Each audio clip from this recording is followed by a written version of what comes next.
All right. Welcome to Popular Liberty. It is May 20th in the year 2022 of our Lord Jesus Christ, and we are bringing to you the moral foundation for private statecraft tonight. This is this is kind of going to be like the heart of uh, my thesis for private statecraft from a moral standpoint, not simply a functional standpoint. That the I often make the case against libertarianism that as a purely legal theory as a legal theory, it's basically unassailable. As a system of ethics and morality, it's basically indefensible, which is an odd kind of dichotomy. But whereas I would say, hey, for a libertarian legal theory, that would be completely compatible with like everything I want to do and would almost necessarily result in what I want to do.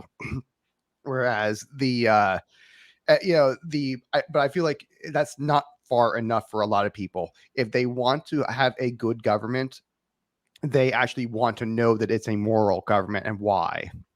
And I think you need to be able to make that foundation. You need to be able to make that argument. And I think chapter 5 of They Have Uncrowned Him by Archbishop Marcel Lefebvre makes that argument really, really well. This is a chapter about beneficial constraints. In other words, using law as a benefit to people that they have no real choice in one way or the other. And eventually we're going to get to that. I'm going to make that argument. And because Curtis Yarvin tries to make it as well in Patchwork, that eventually there's no voluntary system that is completely voluntary. It cannot be. And because eventually you get to people who cannot be physically removed because nobody else is willing to take them. All other land is owned, and okay, maybe you could remove them to the middle of a desert and they're going to die. It's like, okay, so you've basically killed them. That's murder. And or like you give them a helicopter ride to the middle of the ocean, which is technically unknown territory. It's like, are we really going to, it's like all of a sudden you get into real morally treacherous territory that you can't really argue for morally. And so there, when you understand like this kind of morality, that law is meant as a benefit to people, it starts solving a whole lot of these moral conundrums that you could not possibly prove under a libertarian, that you couldn't work with. They would be infeasible under a libertarian framework. You would have to say that the law is unjust, and unjust laws definitionally really shouldn't be followed. And there's no moral injunction against you for you to follow for you to follow unjust laws. So here's where I'm going to be making the foundation, for what I see as private statecraft, corporate statecraft. And so we're going to start off at chapter 5 of beneficial constraints. Do not consider that you are constrained, but to what you are constrained, if it is to the good or to the evil. St. Augustine. Liberalism, as I have told you, makes liberty of action, defined in the preceding chapter as exemption from all constraint, an absolute, an end in itself. I will leave to Cardinal below the care of analyzing and refuting this fundamental pretension of the liberals. He writes, the fundamental principle of liberalism is the freedom from all coercion, whatever it may be, not only from that which is carried out by violence and which aims at external acts, but also from coercion which proceeds from the fear of laws and penalties, and from social dependencies and necessities. In a word, from the ties of every nature which prevents man from acting in according to his own inclination. Like, wow. That is a mouthful right there, and is great because the way it concludes right there is that the end goal of liberalism, as we've really seen hardcore in leftism, has been opposition to everything that makes us human. Basically, when he says that in a word, it's looking to liberate man from the ties of every nature which prevent man from acting in according with his natural inclination. And well, but isn't that? But no.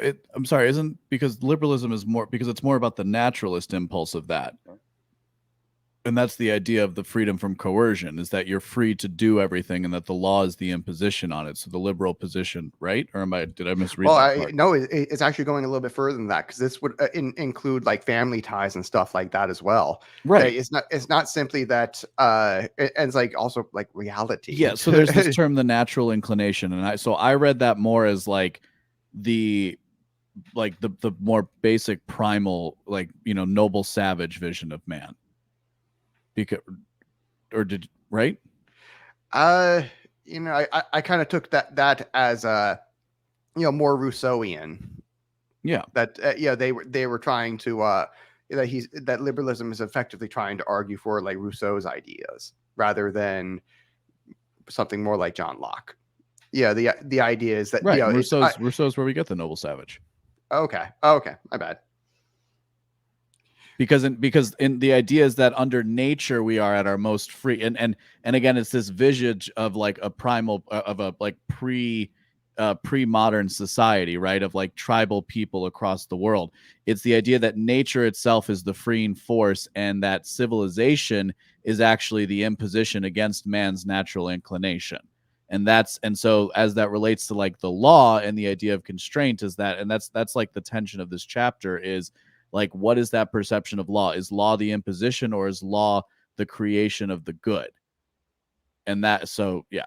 Yeah, is it a guideline to really help you towards your eternal end, towards the actual good, or is it a or is it like a hindrance to that? Mm-hmm. And he's going to make the argument a little further. For the liberals, this individual liberty is par excellence, the fundamental inviolable good to which everything should yield, except perhaps what is required for the purely material order of the city. Liberty is the good to which all the rest is subordinated. It is the necessary foundation of all social construction. This is as an ethical theory, this is completely indefensible, as we're going to see, for several reasons. Like that, the first and foremost of which is, well, why did you pick that one as as your apex value? If this is the value that all others have to yield to, why'd you pick it?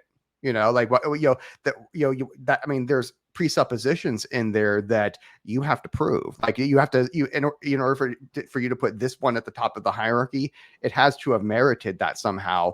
And liberals never make that argument. That because that's not really the argument they want to make. They're kind of lying about it. And which is kind of where the next, which is the actual argument that we're about to get into, is why it's actually not the argument that they're making to begin with. Exactly. You want to go ahead and read it? Yeah, sure. The principle of liberalism is absurd, right? That's where we were. Yeah. No. Now Cardinal Below always says. Now Cardinal Below always says this principle of liberalism is absurd, against nature, and visionary. There you have the critical analysis that he develops. You will permit me to outline it by commenting on it. The liberal principle is absurd. This principle is absurd. Incipit ab absurdo. It begins in absurdity, by pretending that the principal good of man is the absence of every tie capable of hampering or restraining liberty. The principal good of man indeed should be considered as an end, that which is described, that which is desired in itself. Now liberty of action, is only a means, is only a faculty that can permit man to acquire a good. It is therefore completely relative to the use that one makes of it. Good if it is if for the good, bad if it is for the evil. It is therefore not an end in itself. It is certainly not the principal good of man. According to the liberals, constraint would always be an evil, except to guarantee a certain public order. It is clear, on the contrary, that, to take an example, prison is good for the evildoer, not only to guarantee public order, but for the punishment and amendment of the culprit. Likewise, the censorship of the press, which is practiced by the liberals against their enemies, according to the liberal adage, no liberty against the enemies of liberty, is in itself a good, not only to secure the public peace, but to defend society against the expansion of the venom of error which corrupts minds. It must be affirmed, therefore, that constraint is not an evil in itself, and even that it is, from the moral point of view, quid indifferentius in se, something indifferent in itself. Everything depends on the end to which it is employed. This is, moreover, the teaching of St. Augustine, Doctor of the Church, who writes to Vincent, "You see now, I think, that we should not consider the fact that one is constrained, but to what he is constrained, whether it is to the good or to the evil. It is not that anyone can become good despite himself, but the fear of what he does not want to suffer puts an end to the obstinacy which was posing an obstacle and urges him on to the study of the truth that he did not know. It makes him reject the falsehood that he was upholding, seek the truth that he did not know, and reaches the point of wanting what he did not want." Let's go ahead and stop right there. The idea that basically you want maximum freedom of action. It's like, well, what about those actions make it good?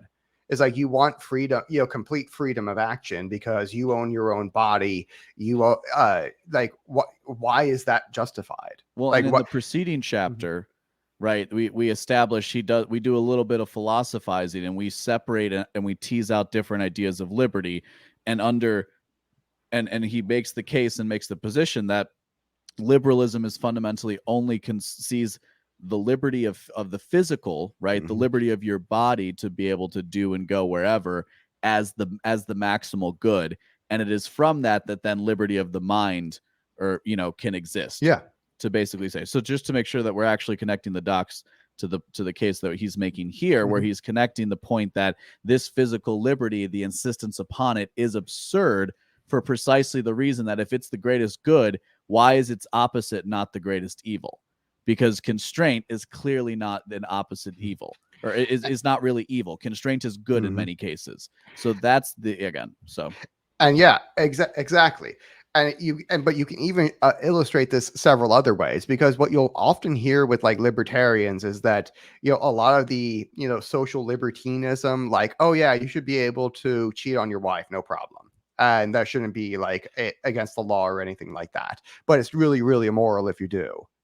It's like, this is an obvious, contradiction in terms. It's like, you can't say that. You can't say that there's a right to immorality, because that undermines the entire your entire ethical framework. If you're allowed to do evil things to people, why is that?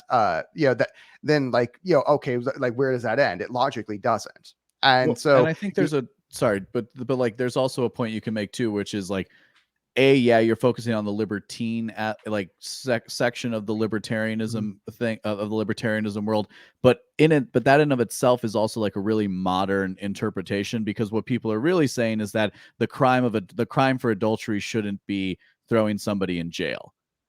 Right? Not that it's a bad action, but we shouldn't be throwing somebody in jail. And which is to say that the prison, the idea of like modern penitentiary, which is incidentally enough, I believe, a contribution of Foucault. Ironically enough, it was something that he might have gotten right. But just like the modern conception of prison and what it is, it like has problematic aspects to it. Of course. Yeah. And gosh, I can't stand that I just said that word. But like, you would have to then argue that there is a right to do that. And that, correct. The problem, and that has problems immediately, that now you have, a right to evil. And right, it's like, it's a confusion of a confusion. Exactly. Well, because you still say it's wrong, because the person who says that that's not a right, that's a right action, that's a different person than the libertarian who says that this is, that's a wrong action, but I don't think that the punishment should be jail. Of course. And that's why I say, as a legal theory, it's defensible. As a moral theory, it's completely untenable. And and even right there, to say that, oh yeah, you should totally have a right to, like, divorce your wife for any reason, or to cheat on her or something like that. That would assume that there is another good, and that you would have to then justify that good. And you're saying, okay, well, if this is another good, how does that fit in? Because you can't say that this is good, but I'm going to completely exclude it from my ethical framework. And like, you can't say that at all. You because then you're like, okay, well, because ignoring other goods, is never okay. It's not okay. That a failure to do good it's itself evil. It's sloth. Right. And the idea here is that if you put this liberty, this physical liberty, at the top of your hierarchy of goals and aspirations for politics, for for society at large, you see these problems because inherent in that, you eventually get to the point of liberty from traditional bonds of like duties to your community, to your family, to your spouse, to your children, to your parents, and so on. And worse is that this thing, by doing it this way, you are necessarily equivocating between good and evil, and you were saying these things are equally valuable, and that's it. And and so when you're saying that these things are equally valuable, that is simply not true. That that cheating on your wife is just as morally valuable as being faithful to her, or that abandoning your kid is as morally equivalent as being a really good father to them. And these are not moral equivalencies, and they have real hardcore consequences in reality. And that as a private state, you are going to be heavily incentivized to crack down on, and you need a moral reason to do that goes beyond private property. Because if you simply make private property your basis for the law, then anything that hinders you based on property would then not be okay. That would be a law that you would not have to follow. And because an unjust law is a law that doesn't need to be followed. So when you're saying that, oh yeah, I'm just going to make rules on my property, but well, no, you can't do that, because if you make an unjust rule, people don't have to follow it. And so you really did. So or at least they have no moral reason to follow it. You might have a force, a functional reason, like I'm going to shoot you with a gun or something like that if you do something wrong on my property. But there's no moral reason for them to follow your laws if they're unjust laws. So if I decide to just outright forbid, in all circumstances, divorce on my property, even under a Christian view, that would be wrong, because if there's infidelity, they would have a real right to that divorce. And by me as a state not recognizing that, I would actually be doing some real harm to them, and they would not have to follow that law morally. Now they might still have to do it functionally, because I'm the state and I'm going to give them consequences, but that would not be moral for me to do that. And people really do care that you have a moral government. It makes a huge difference to them. And to me as a state, it's like, if morality does have a real existence, if it does have a real effect on the rest of reality, I should see that in my bottom line. That if I'm raising a much more moral people, if my constituents are much more moral people, I shouldn't have to police them as much. My security budget might be lower. I might make more profit that way. If they're going to be making more kids, that's more workers, more producers, more customers. But that's at every point, that's great. And if there's fewer, well, that means fewer workers means higher wages, means that my profits get lower, and there's fewer customers for me to sell my services to. So I don't maximize. So if I'm presuming that these things are of equal value, I would actually be wrong. It's like, and I would actually not be maximizing profit. So that would, because if you say that, say, hey, there's divorce, which has a moral value, but that has no possible, if I'm going to make the the argument that Ace always has to make, that morality actually has no causal existence, then I shouldn't see that an immoral act having any. Yeah, he does. That's crazy. But an immoral act should functionally produce about the same amount of economic value. It should have there should be no correlation at all between a moral act and an economic act. So that if I'm killing my workers, I should that clearly has an effect on their economic output. And you know what I mean? And So that would be like murder. I would have no, if they were being productive, good citizens and all that, and I just kill them for no particular reason, that has a real economic impact on my bottom line. And so the fact that I do see, and if I'm, really trying hard to raise like good, solid families that, are, keeping the birth rate nice and high, and, I should see that in profits on the other side if morality has a real causal existence, and it does. And this is, in fact, what we do observe, that, moral societies theoretically would be the highest, that morally virtuous societies, particularly in the Catholic sense, would be the highest of in terms of profitability, merely because, hey, lower costs mean, lower security. I don't have to manage them quite as much, higher productive, more workers, more customers, et cetera, et cetera. And this is necessarily going to be maximizing value. And I think from this we can, deduce pretty clearly there is a real moral, a real existence to morality that libertarians are in fact denying, or at least presupposing doesn't exist. Because again, they have their liberalism and libertarianism both presume nominalism and naturalism, both of which are a rejection of, Platonic realism, the idea that virtual objects have a real causal existence. And which, by the way, is also kind of ironic, because they say like, okay, something like your reputation only exists in like people's heads, so there's no, and you don't have a right to that. That's in their head. Well, okay, your soul, yourself only exists in your head, and yet you've made this the basis of your property rights. So, which is something you're saying doesn't really exist, because it only exists in your head. Why do you have a right? Why does it have any rights at all if you're saying it doesn't actually? If the self is the owner, which your self ownership is, which your whole ethical theory is predicated on. If you're saying the self in self ownership doesn't exist, how can ownership exist? Well, but the self ownership concept is in itself. Again, this is the mistake that a lot of people have made for reasons we can get into. One of those being the natural inclination of man to worship, or as I would put it, like you have to have your faith in something, that you have to hold things as axiomatically true in order to process within the world, right? So even the concept of self ownership, that comes because of that. Like there is always this tension between like the world of the moral and the world of the legal. It has always kind of existed throughout humanity. I like to talk. I was recently thinking about it in terms of overcoming subjectivity, right? So an approach to objectivity, and so justice is recursive in a sense, because it's always referring back to somebody else's interpretation, or a different interpretation of something that happened before. So it's also something that builds on itself as well.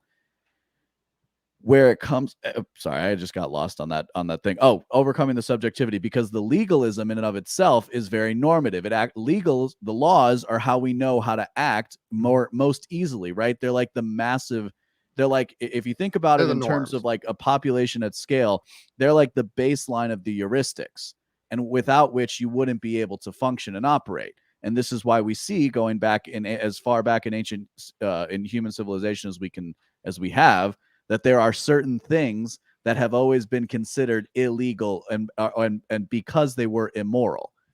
Mm-hmm. Theft is one of the highest areas among that.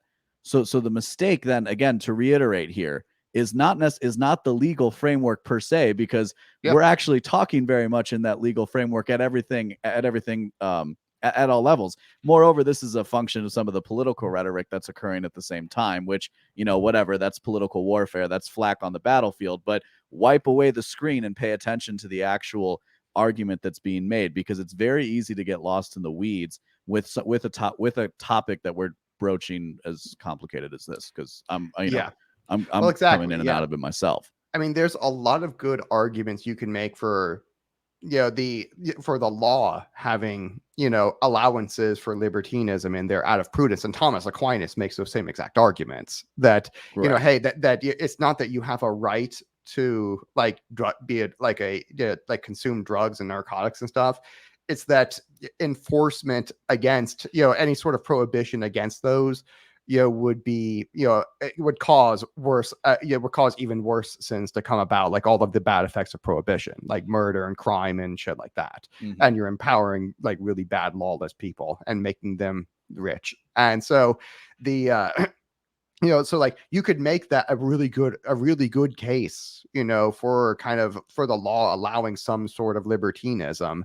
And from libertarianism, I mean, that which is kind of a staple of libertarianism. And you're not saying that they're equal, but you're saying this is still going to be the law, then not because you have a right to it, but because it's simply imprudent to enforce this, because it will probably make things worse, not better. And that's actually a very strong argument that's very well founded, not in Aquinas. So the Well, it's funny. Just as a pause, and I think again, in terms of the development of culture and how things kind of got to where they are currently, and like the frame of mind that people find themselves in, because when I think even between you and I and people maybe 10 years younger than us who are now finding the ideas, because we see these generational breakdowns, they're real, right? They kind of exist. And so like for me, the question of like political philosophy or your politics was, well, this is like in terms of politics. This is in terms of what's going to work in the system we have right now to the best of our ability. And when you look around, generally speaking, free markets, low taxes, low spending, blah, blah, blah, those are all pretty good positions, right? If you look at the world, from 10, 20 years ago, those are all really good positions. Nobody's paid attention to those good positions, and it's gotten us into a much worse situation, not only culturally, frankly, like down to the root, down to the core of the society as it is. So it's also looking for some stability as well. And the other thing that I kind of like here is that he talks about it is clear, that except to guarantee public order. That seems to be the only exception to liberty being the top thing. So okay, so public order is actually, that means that one's actually the highest. That's actually, I circled except, right? Because it's always except, which is again his point of saying if liberty is your maximum good, you're saying this is the best thing, this is the most moral thing. Why is its opposite not the most immoral thing? Exactly. And you and will actually the mistake, and sorry, but and the mistake of some of the arguments that happen within this, subculture that we find ourselves within are because people take that secondary leap. And they go and they say like, oh no, like all of it has to be is for the good, right? Any constraint is the problem. And it's like, no, that's not true, right? Like some constraint is good. Not doing exactly what you want to do at any particular point in time is how you invariably get ahead. It is the ant and the grasshopper, right? These are like ancient human stories, right? Let's go Jordan Peterson with it. But like the ant and the grasshopper, you got to put in the work to make sure you can survive the winter.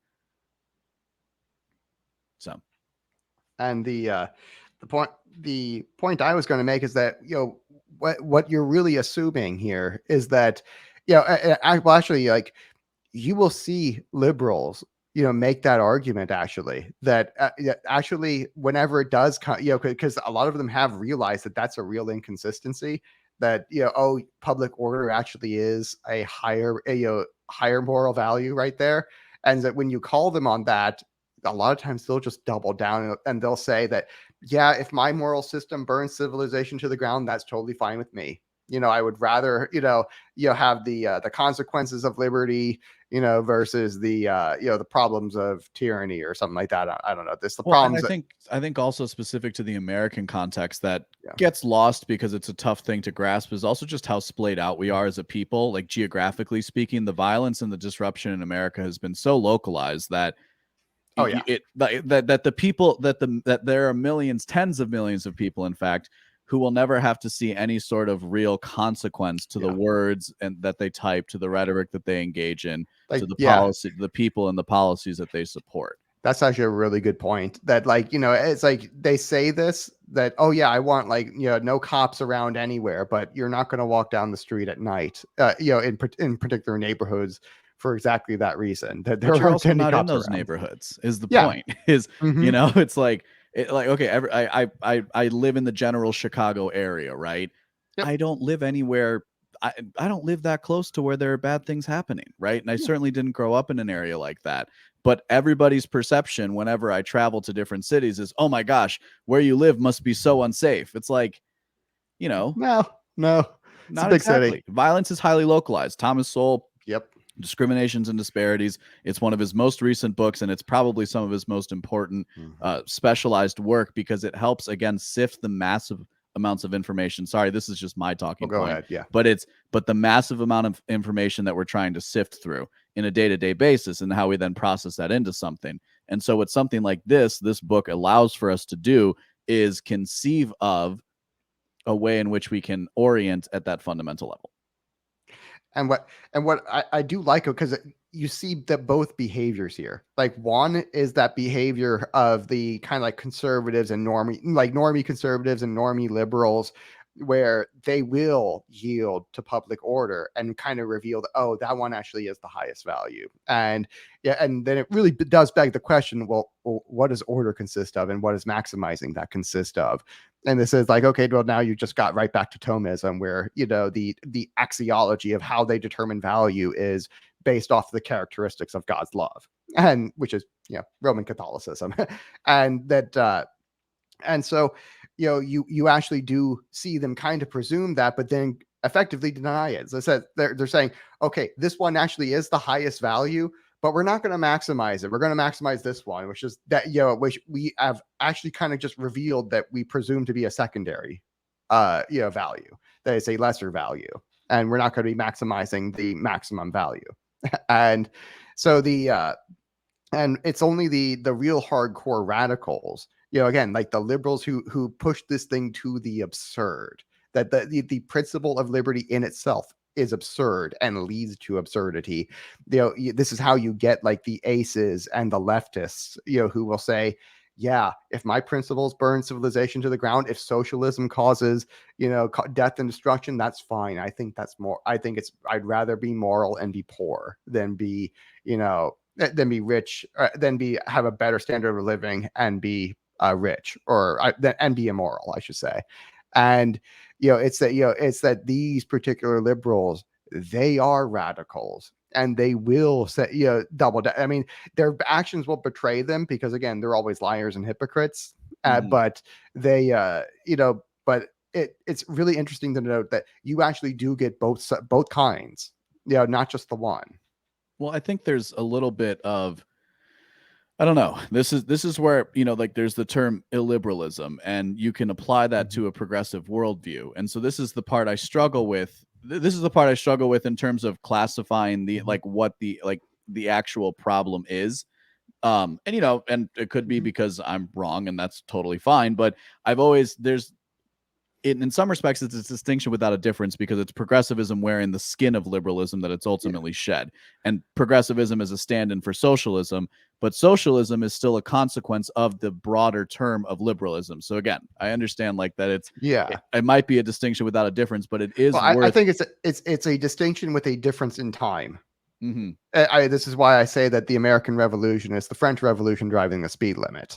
And sure, it just took us 230 years to get to the madness of the French Revolution, which is kind of where we are right now. And like our left, it took them a lot longer to get to the woohoo stage that the French Revolution was right, at, which is kind of ago. which is just kind of, I'm putting it within that historical frame, I guess, is more what I was trying to do. Basically, the difference really is just time. It's a difference of how long does it take to decay into this final state, because the final state is death. Well, and the reason, and so in part of this is because of the part here where it says like no liberty against the enemies of liberty, right? Whereas clearly we know that we know that the progressive worldview is one that's against liberty, and the point is that there was where was that loss of that guarding the edge point? Well, that comes from, again, that leftist impulse that's based in the absurdity, which is to say that everything must be removed from all constraint, no matter full stop.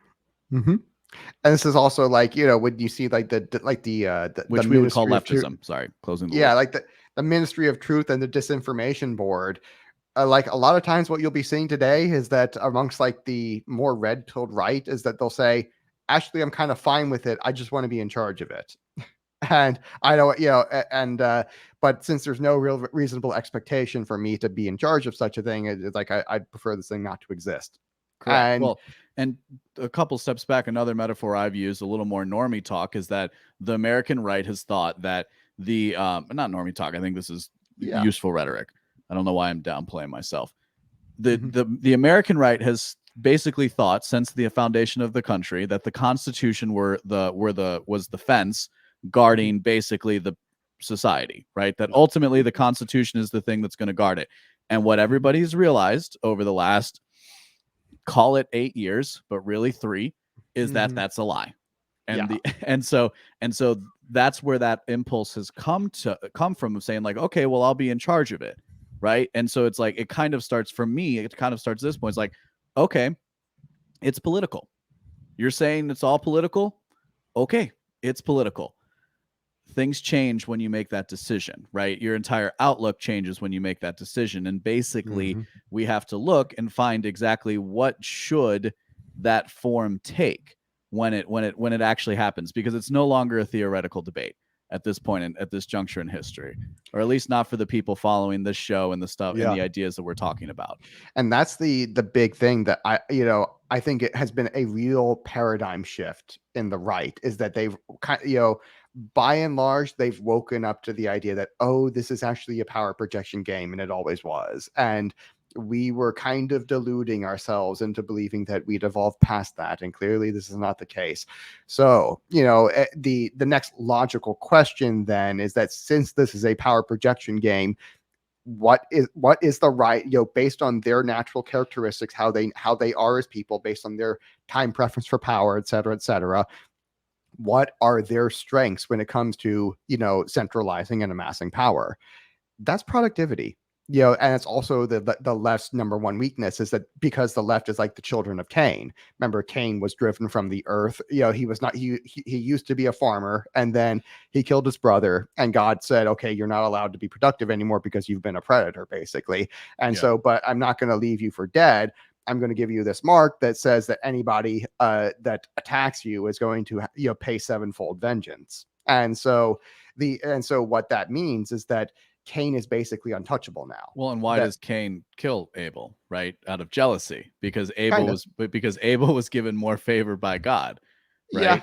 His He also offer. rubbed his face in it a little bit, but it's yeah, there was a little bit of that in there, according to like the Book of Jasher, which is Mhm. Judaic legends. But there's a little bit of face rubbing in there, but not enough that you should have killed him over Well, it. but it's also an interesting thing of because part of, if I remember, if I'm remembering my lessons correctly, but part of the admonishment was that it's not Cain's place to judge who God gives his favor to, Mm-hmm. right? Which is like kind of a really annoying thing to grasp, as which is, again, I was thinking, it's funny, I was thinking of Cain and Abel as you were talking before too, because it's just it because Cain is jealous of the fact that Abel is getting more favor from God for his offerings, right? Is something Mm-hmm. we all experience in different parts of our life at different moments in our life, right? We're always Mm-hmm. dealing with that sense of inadequacy against other people, right? Even the people at the top have their own sense of inadequacies and are driven by other sorts of things. So it Mm-hmm. really is this.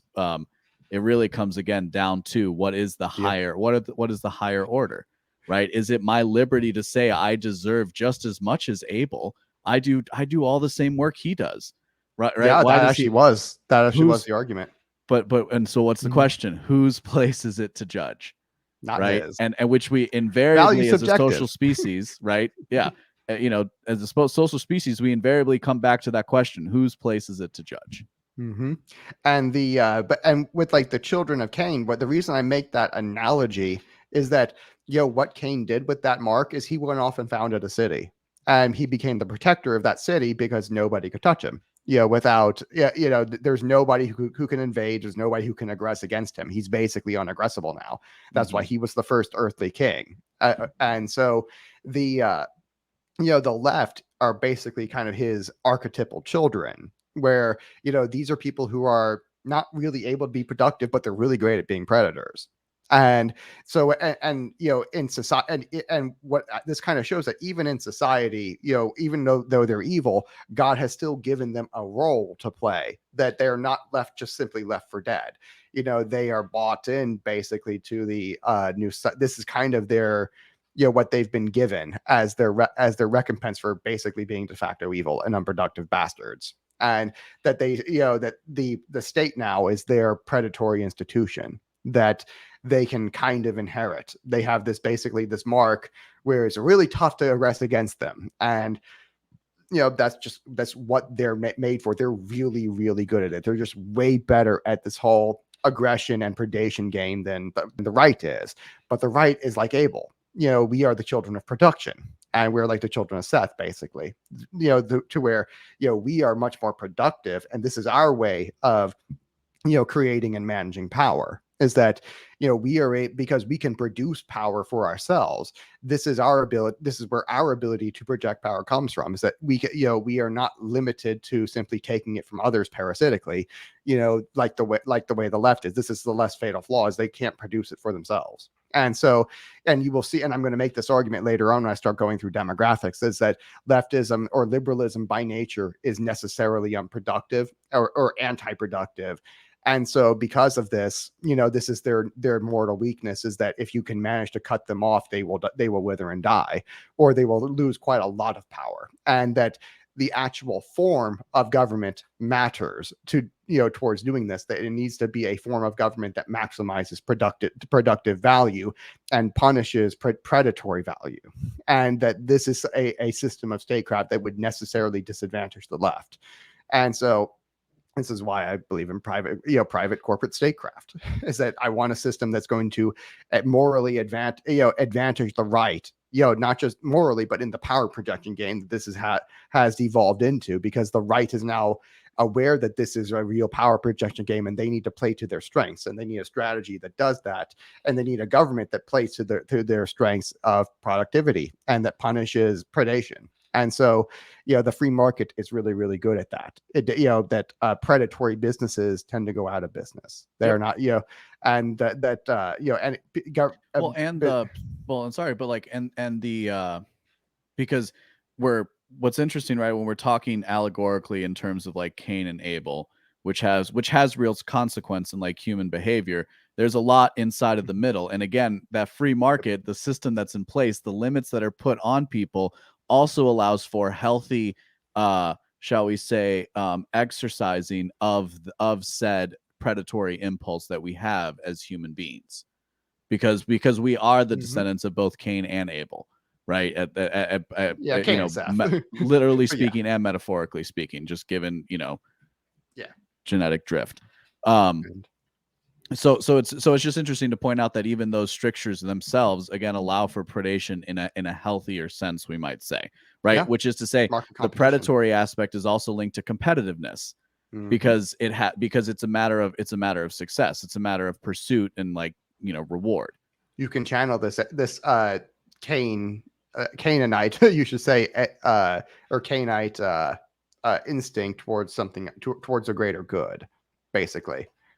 And it doesn't have to be channeled completely towards predation.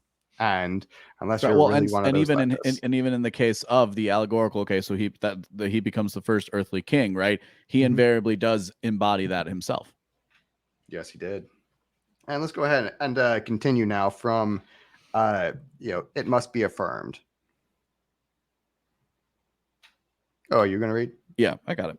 Yeah. It must be affirmed, therefore, that constraint is not an evil in itself, and even that it is, from the moral point of view, quid indifferentis in se, something indifferent in itself. Everything depends on the end to which it is employed. This is, moreover, the teaching of St. Augustine, doctor of the Church, who writes to Vincent, "You see now, I think, that we should not consider the fact that one is constrained, but to what he is constrained, whether it is to the good or to the evil.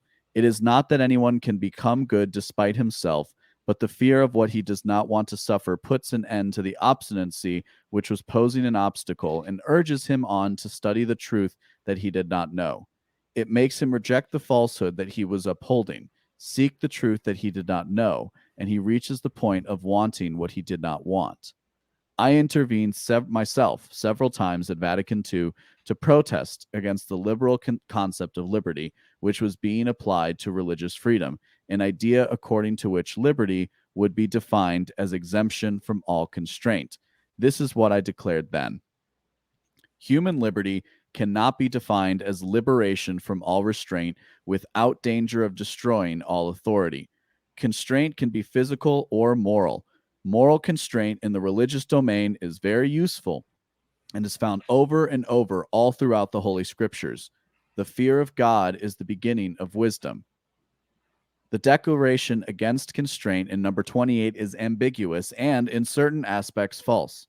What would happen indeed to the paternal authority of the fathers of Christian families over their children, to the authority of the teachers in the Christian schools, to the authority of the church over apostates, heretics, and schismatics, to the authority of the heads of Catholic states over the false religions which bring with them immorality, rationalism, etc.? It seems to me that the first epithet of absurd that Cardinal Billot attributes to the principle of liberalism cannot be better reaffirmed than by quoting Pope Leo XIII. Quote, "Nothing more absurd and more contrary to good sense could be said or imagined than this assertion. Man, being free by nature, should be exempted from all law." And We let's stop might as right well there. say, Let's stop right there, because that is, like the fun. He's going to like torch this sophism, later. But I want to get, hit a few points before we move on. That, that this idea that you're born free, no, you were born in, completely into like complete constraint. As a baby, you are not free. Like adults make every single decision for you.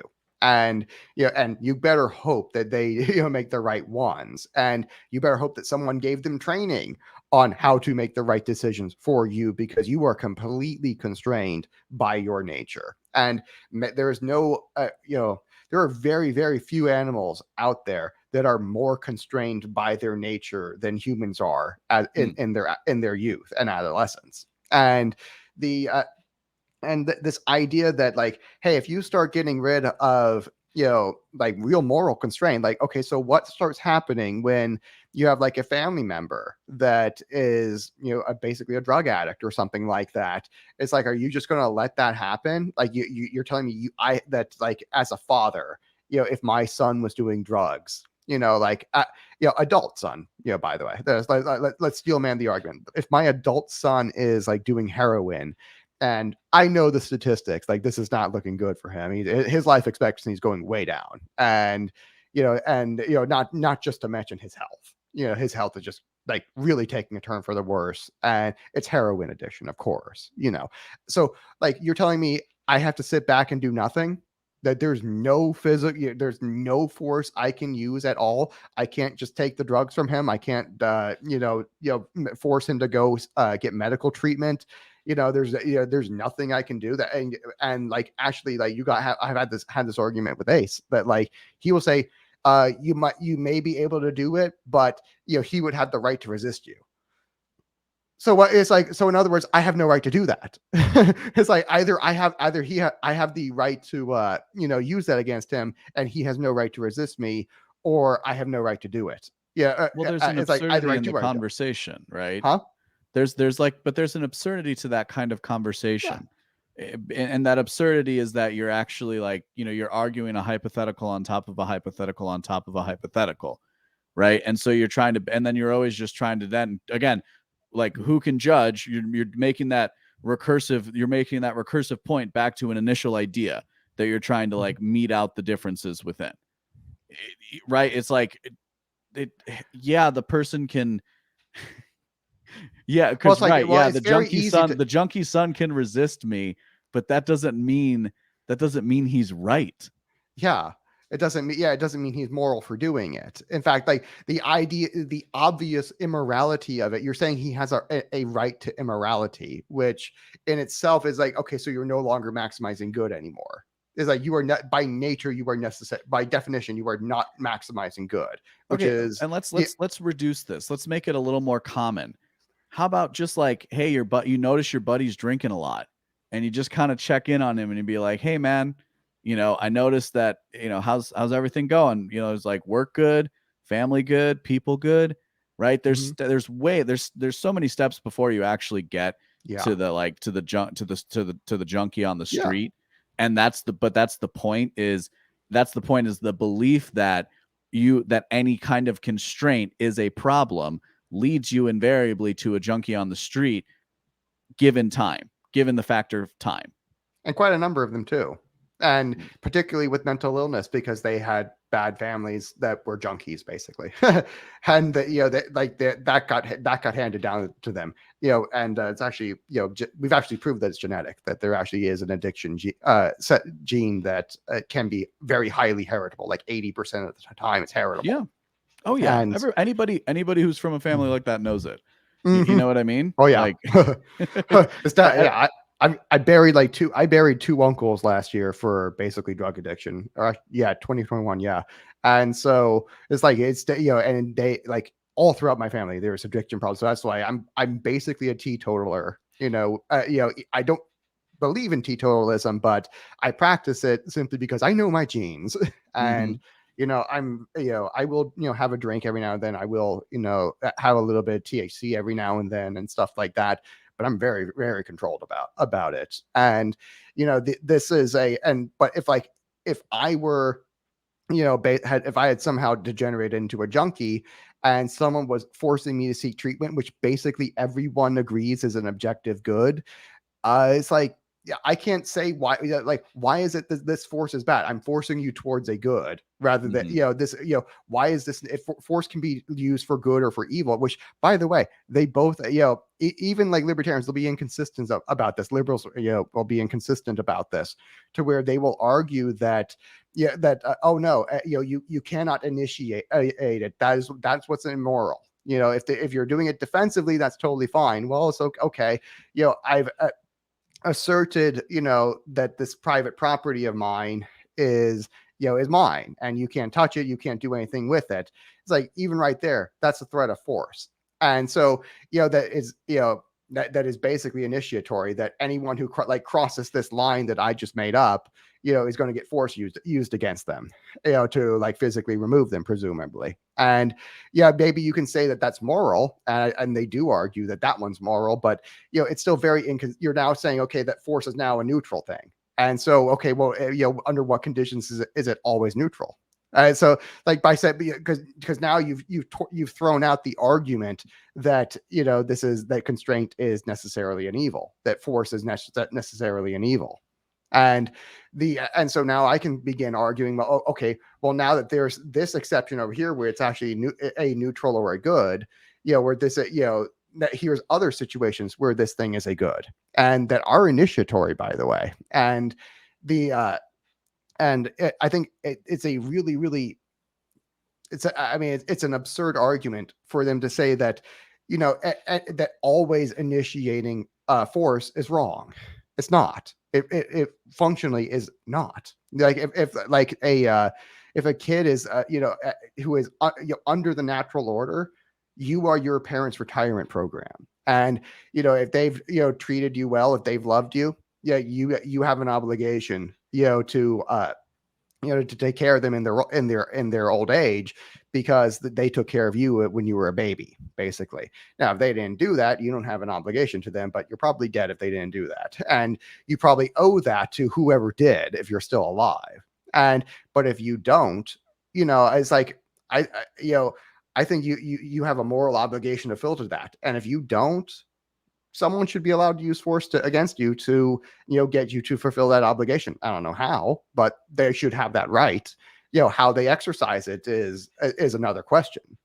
What's the basic? I mean, that's the basic premise behind child support, right? Is which comes with its own set of problems. I'm not gonna deny that, but that's just given the system. Yeah. I want to hit on the point again as we're moving through, because it can get lost, because it's like, okay, well, on the one hand, you call yourself popular liberty, and on the other hand, you're saying liberty is the problem. And just to reiterate the point, lest people take things out of context, I know they're going to anyway, but to reinforce the idea, it's actually not that. Like, liberty is still within the top values that you or I would actually put onto a society that we want to live in. My joke is that it's not popular. It's an ironic name, that this liberty is very, very profoundly unpopular. People will trade it away at every turn. And, and that is assuming they even want it, because... Well, that's precisely the insight that we've had. Right. That coming from the libertarian tradition and precisely realizing the fact that the real liberty that matters, the liberty of your mind, the liberty of your conscience to do the right thing, right, is actually, and from that you can then get some kind of physical liberty, but physical liberty is really the lowest resolution of all of these, because it precisely is so because it precisely is to the point, to the perennial, to like the foundational question of, is man born rich, or is man born poor? Man is born into a state of poverty. So too, man is born, as you said, a human is born very, very weak. You're not really born free in a physical sense. It's the lowest resolution, but you are, but as a child of God, you are free as a human being, but in a spiritual sense. This is actually like one of the arguments you hear from the left that I actually buy, is that, and this is, I'm surprised that more libertarians don't see the value of it, because this is like, when they say that, okay, like, what is my liberty worth to me, when I'm poor, debt ridden, I'm sick, and I have all these problems that make it so that I can't choose the good. So that, and what you find out is that actually the kind of liberty that actually is really popular is that the freedom to choose the good, which is like the Catholic definition. So it's like, that's the popular definition of liberty that people really like, and they will try to choose that. They're not good at it. What does the Catholic upbringing say to all that? You're broke, you're in debt, you've got, your back hurts, and pick up your cross and keep walking. Yep. And so it's like, so that's the actual prescription. And it turns out, whether you put that prescription in a Catholic frame or not, it's the right thing to do, because it is just a step at a time thing. Well, this is actually one of the arguments that Thomas Aquinas makes really, really powerfully, is that actually, his idea of axiology, of that is, what is the value of a morality. He says the value of morality is objective. This is where Ayn Rand gets her objectivism idea from, where she's just completely wrong. That but the idea that morality itself, that its value is not subjective, it is objective, and this is why you can be conformed to it. This is why it's not up to your opinion, because if you say this, the value of morality is subjective, that means it's subject to your mind. It only exists, it only has value if it exists in your mind, and therefore you can't be held to it morally by law, because you're just being held to somebody else's opinion. This is why but morality has, I'm just connecting the dots in like a but morality has to by nature not be, it's not just a matter of subjectivity. Exactly. Because morality is the thing that exists over subjectivity by its very being. Because without it being above the subjective, the individual subjective nature, because again, the individual subjective frame of the world exists. That's right. Like that's like that's the devil in the details, that the people who want to like control you for the wrong reasons, a la left progressives, they like to like needle in on that. It's like, yeah, but it doesn't actually, that doesn't disprove the argument. This is built into the cake if you actually look close. This is built into the structure of being if you actually look closely enough. And so the idea that you could, kind of make this up for yourself is definitionally false. That because or it's definitionally really not just false, but suboptimal. And you're literally arguing that humans shouldn't maximize value in this one particular area. Which if you say you believe in praxeology, you would have to accept that it's kind of ironic that the Austrian School of Economics of with praxeology and all that would by saying, okay, value should be maximized, because that's what humans do. We are value maximizers. You would have to, as an Austro-libertarian, you would have to argue that value should be maximized, except right here, because that would be immoral, because of these arbitrary reasons I've come up with, which are really just reduced to my opinion. Because the moment you say that morality is subjective, or that it's, or that I want to do something other, or the moment you say for whatever reason that, that the Thomas Aquinas axiology is just his opinion, that I have a different axiology, I have a different way of measuring value, that all of a sudden, because, means that your laws are your opinions, and why should I be held to, and then the left is completely right about, that this just means that right means might makes right, and that power, the truth is just the power, is just whatever the powerful say it is.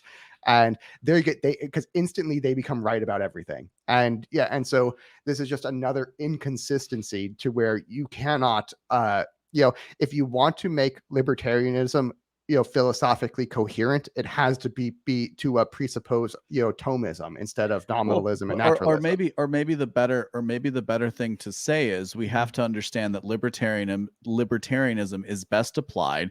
And by the way, we're in lines with all the prominent living libertarians by saying this, that libertarianism is best applied as a legal theory upon a society. So that that leaves open what form should that society take, and what is the moral base. And what we're also discovering, given recent events, is again reinforcing that moral element of what is the moral elements on which this society is based. Where what we have reached in our current society, in the current state of American society, is that literal absurdist, taken to its absurd conclusion of a life without limits. There are no basic categorizations by which you can use to perceive the world. That is the fundamental assumption that is being taught to children across the United States right now, and has been taught to at least 2 generations of teachers. And it has now been activated in a sense that we've never seen before. This is the queerness study that people that talk about. The concept of queering, and in that it is a school of thought, is about removing these basic distinctions and perceptions that we have around the world, namely men and women. Right? It's the idea that there are no categorizations. There are no limits to things. You are whatever you can perceive the world to be. And the moment it is full solipsism. Sorry, it is full solipsism into the subjective frame. Yes. And that is the moral foundation that people are operating on in the ministry of truth. Exactly. Which still exists, dummies. It doesn't matter. It's the perennial war. That's why it worked so well, and that's why it wasn't actually called the ministry of truth. Sorry. Not really dummies. It's just that's my little frustration at things of we won. So you didn't win anything. Let's get into this this next thing, with this fundamental sophism.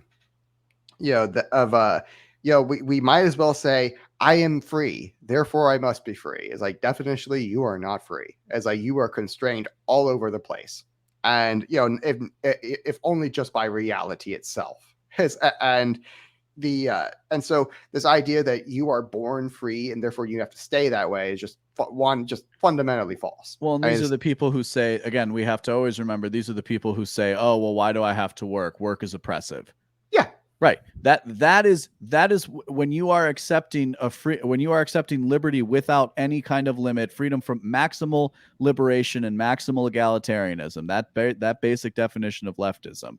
When you're buying into that, you are leading closer to that position that says, I have to work for a living. That's oppressive, because under any situation, you have to do things in order to get ahead. You're saying in order to improve.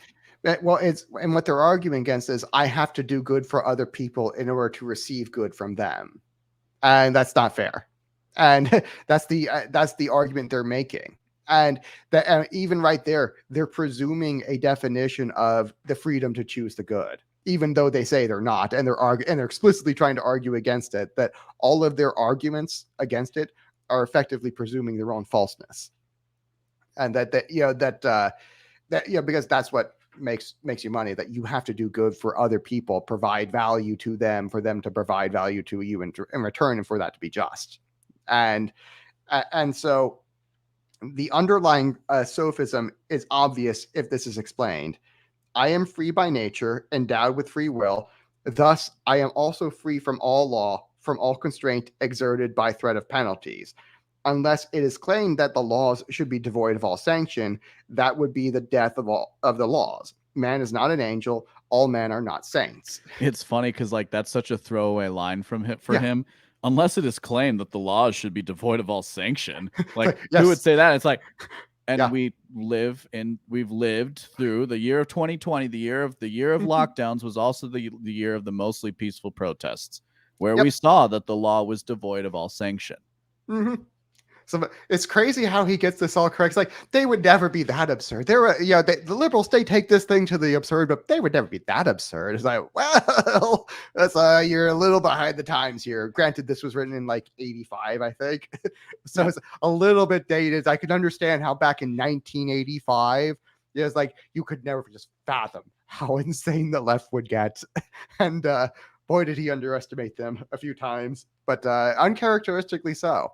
I mean, it's crazy how this has aged incredibly well. Well, but I Particularly think like what he says next is precisely true. Yeah. That would be the Mhm. death of the laws. It is. Like we don't like again. It's what's fascinating is because of the level of because of like how fractured the internet has become, given like censorship and algorithm, how the social media networks have progressed here. Right? It's like this should be a more mainstream concept, right? Or it was only in 2016 that we got the idea of being post-truth, right? It was like, Yeah. oh my God, people, have you heard of this thing called post-truth? It's like, yeah, anybody who went to college and studied that understands that this has been a topic. This has been a topic. Literally, the study of truth is like, people are still arguing about it, y'all.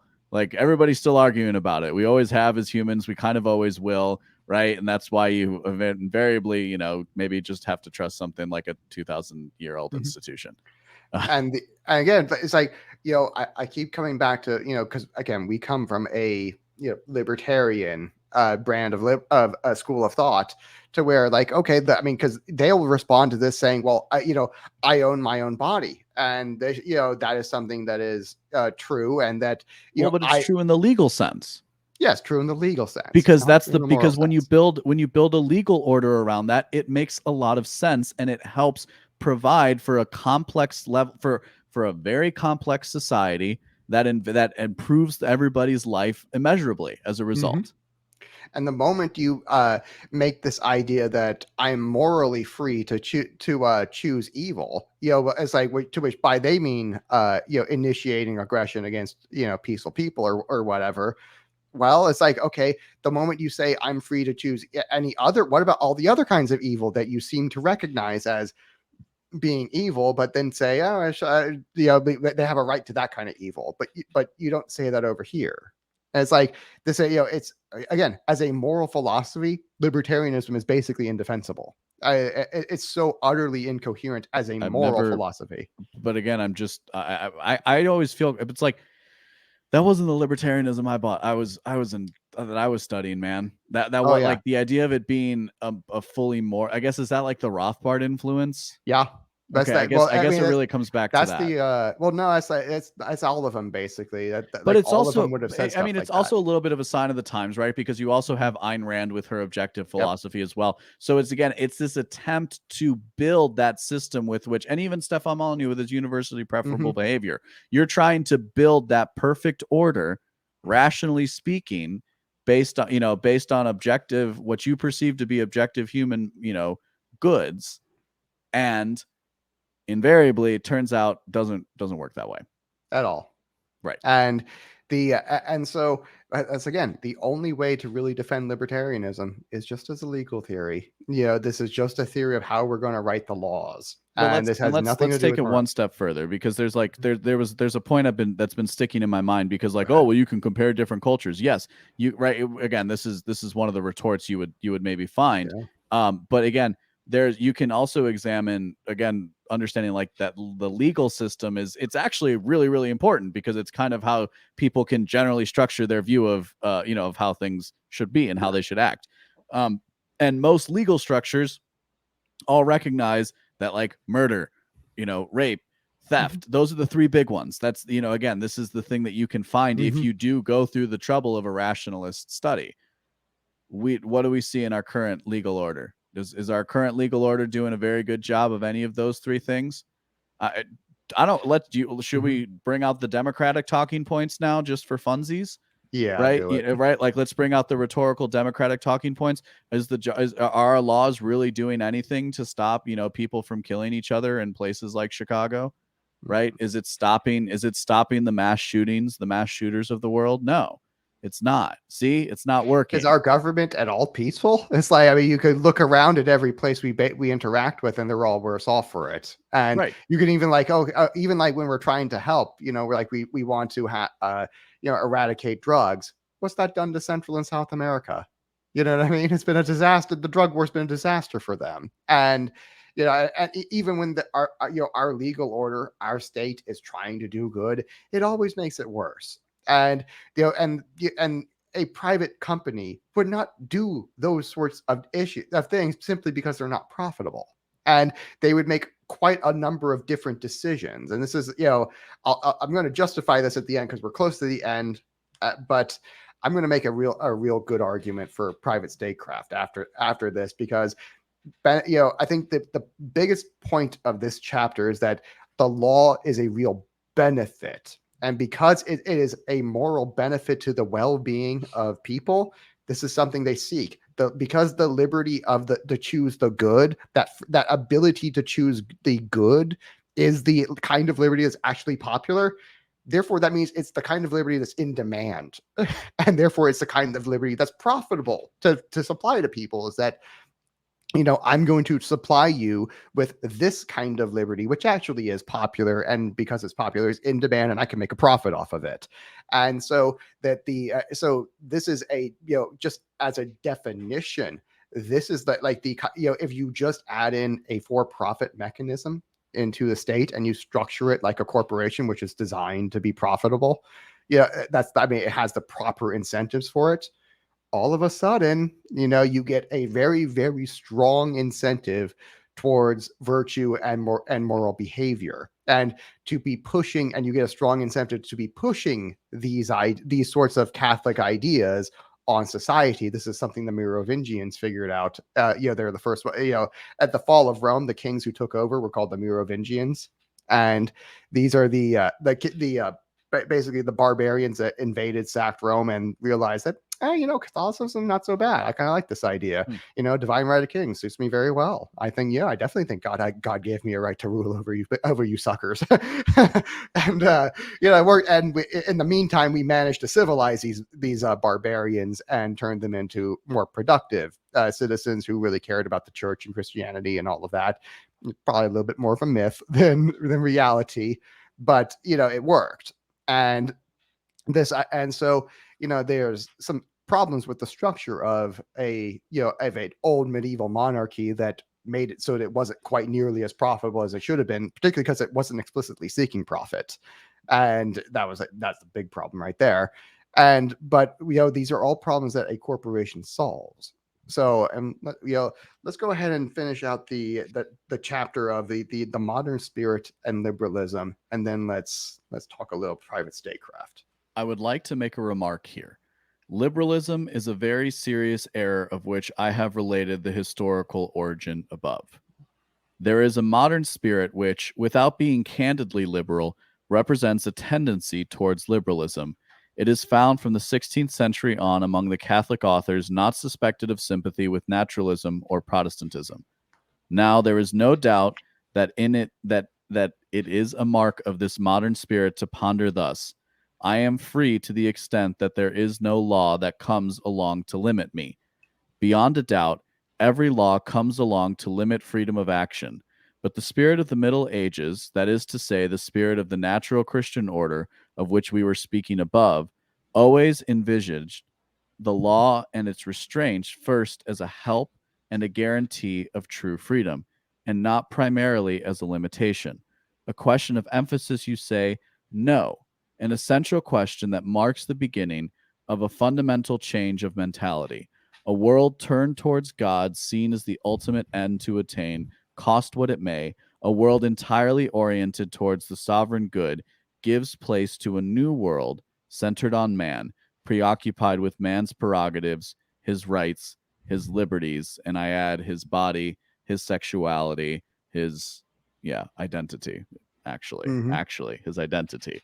Yeah, basically. Identity in of itself is actually, oh shit. He's cutting out, and I will.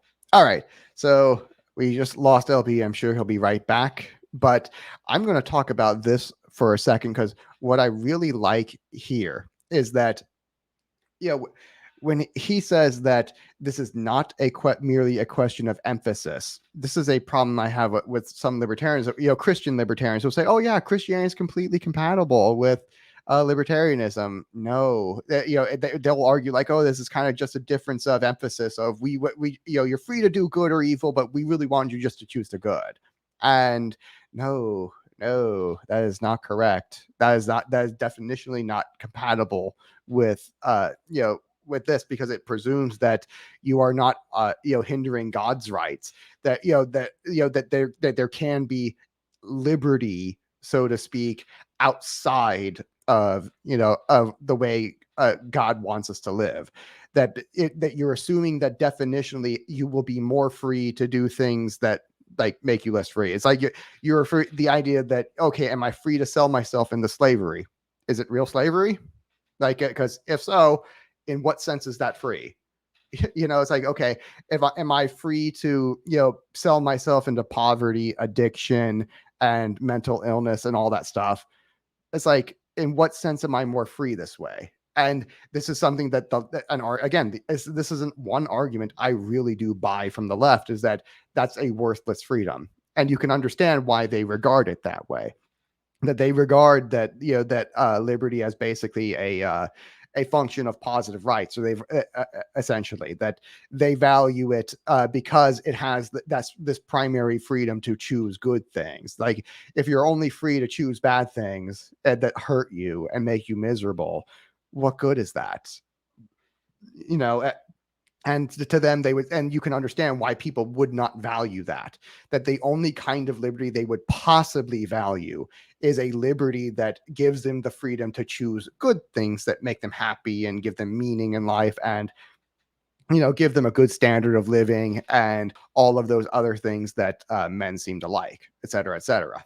So the the argument I will make for private statecraft is that, or particularly a Catholic version of private statecraft, because there's a school of thought in Roman Catholicism that is very, very suspicious of markets, very suspicious of capitalism. They inherit this kind of from the East, where you're going to see in a few seconds not doing so great. And the what you will see is that this 1 second, let me actually just go ahead and start sharing the screen for you guys. But what you will see, oh, here we go, that's how I get that out. Perfect.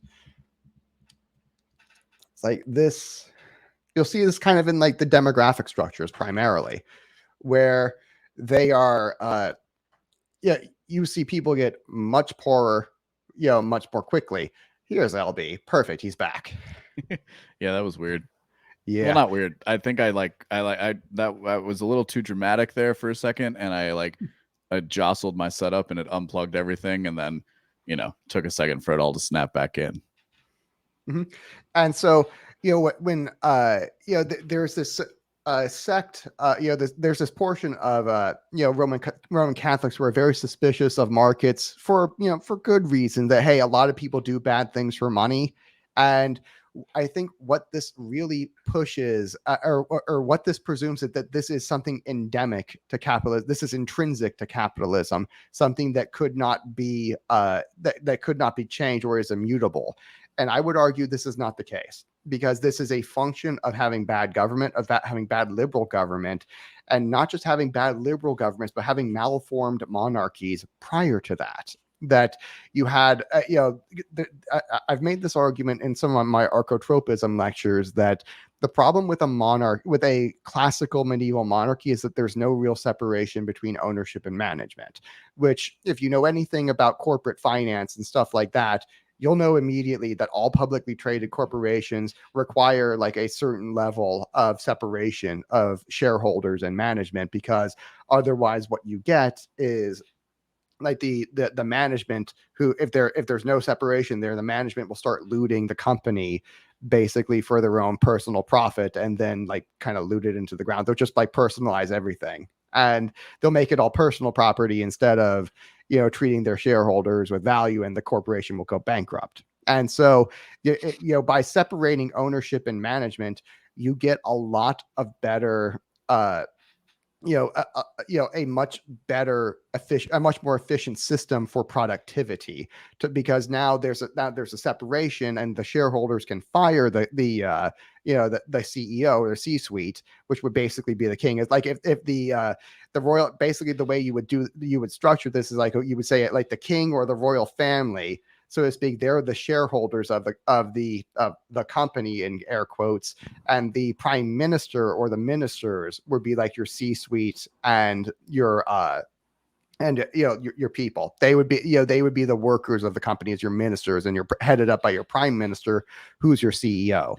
And so, and your customers would still be your subjects. And so you would kind of split it up this way and turn it into a like corporate entity, which is now much more optimized. And you see this like with all of the best monarchies ever had exactly that structure, where it was royal family at the top, and the ministers in the middle, and the subjects at the bottom, who are basically your customer base. And so and if you take out any single one of those, and by the way, he mentioned this in prior topics, in a prior chapter, I think it was chapter 3, that corporations, when they were invented, were systems of social unity.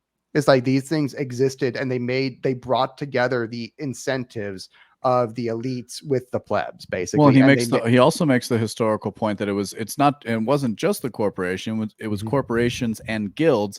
But you could also make the the distinction, or the clarification, that guilds themselves adopt a corporate structure invariably as they grow in size, because that corporate kind of structure is again is how you scale. Without that, without the fractional without the early corporations where everybody put a little bit in to fund, right? Again, the textbook that you're taught as a kid, to fund the ships to go to the east to bring back the spices, right? That wasn't it wasn't possible for people to do on their own. They had to come together and right, this is all praxeologically consistent analysis, right? This is entirely in keeping with entirely in keeping with a proper economic view of man. Yeah. And so, like, when you have this corporate structure, which is really optimized for production, is optimized for creating value, well, okay, wow, now we've identified now, after 5 chapters, that the kind of liberty that's really valuable is kind of like in my name, is that it's the liberty to choose the good, is the only kind that people are willing to pay for. And even if you believe that there really is a right to license, which I don't. I reject that categorically, that there's no right to it. It might be imprudent for me as a state to come after you for it, and that's a separate issue.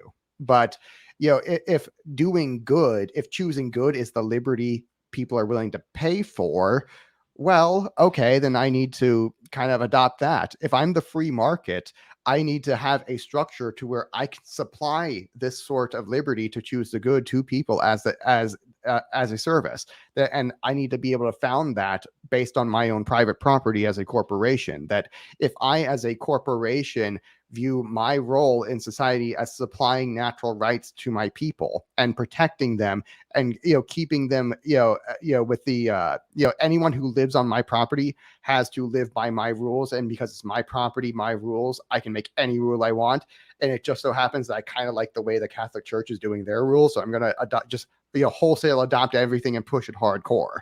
And which is what he basically argues for, is that there really should not be a separation of church and state. But because if by adding in turning the state into a private corporation that is run for profit, you will necessarily, and because morality itself is causal, you would necessarily expect that profit maximization for a state would necessarily include hugging the Catholic Church real tight. and you want to have a real simpatico relationship with them so that they can help you keep your costs down and keep your profits up. The idea that like what you would do here is that, as a private corporation, is like you would like bring in the Catholic Church. You would say, hey, I want to make this, I have my little piece of land right here. I want you to help me, bring in as many good Catholics as you can, because one, they're not going to be committing crimes if they're all busy at mass. It's a big, I mean, it's a cost control mechanism for one, that I can afford a lower police budget. I can afford a lower investigations budget and all that.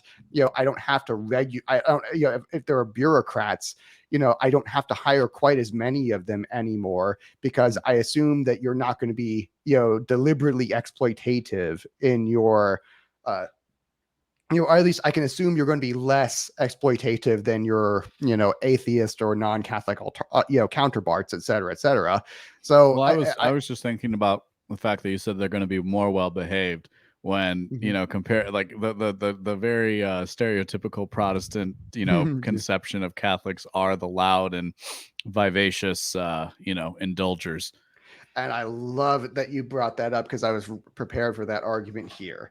Let's see, where did I put that? Here we go. Here's America's demography. See, the problem with Protestantism is because it makes, their faith about themselves, what you end up with is a series of miniature baby busts right here. And by the way, the only reason that our demography looks relatively, but this is a standard demography, men on, women on the left, men on the right, and mortality builds this thing into a pyramid, so that because more people die at 95 than they do at 4. Basically, more are born at 4. And so what's ended up happening is the only this is, here's what the rest of the world, or I should say the rest of the developed world without America, looks like in 2030. You've had a very, very substantial baby bust, because what's happened is that they don't have, is that their Protestantism has led to liberalism, which doesn't produce kids. That's the problem, because you're making it all about yourself, and you're maximizing your own self value instead of the value of your kids in the next generation. Something Catholics are very good at, and it's like we're very good at having plenty of kids. So what happens is that what this looks like to me is you get like a once you adopt real hardcore liberalism, which is a necessary fact, something that necessarily comes from Protestantism, you're going to start to see declines in baby and births. You're going to get urbanization, which is a big thing. It's a big, producer, I should say, that's a big killer of babies, basically. Not killer, but they never get born, because when you're living a more agriculture or suburban life, kids are basically free labor. Well, and you have space. Yeah, and you have the space for them. Exactly. Yeah, there's like a basic selection effect that just kind of naturally happens in that aspect of things too. Mm-hmm.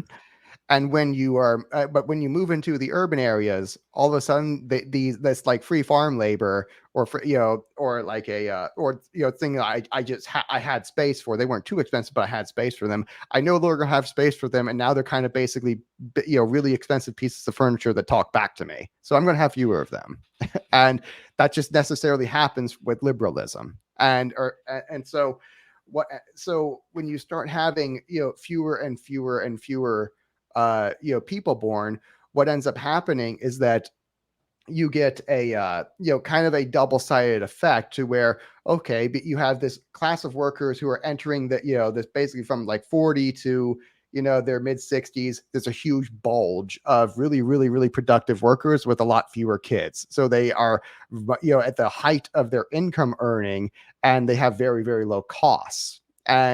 But the problem, what ends up happening is that what this looks like is, as society is getting much wealthier. In reality, it's just getting older, because people earn more money as they get older, and that's all that's happening here.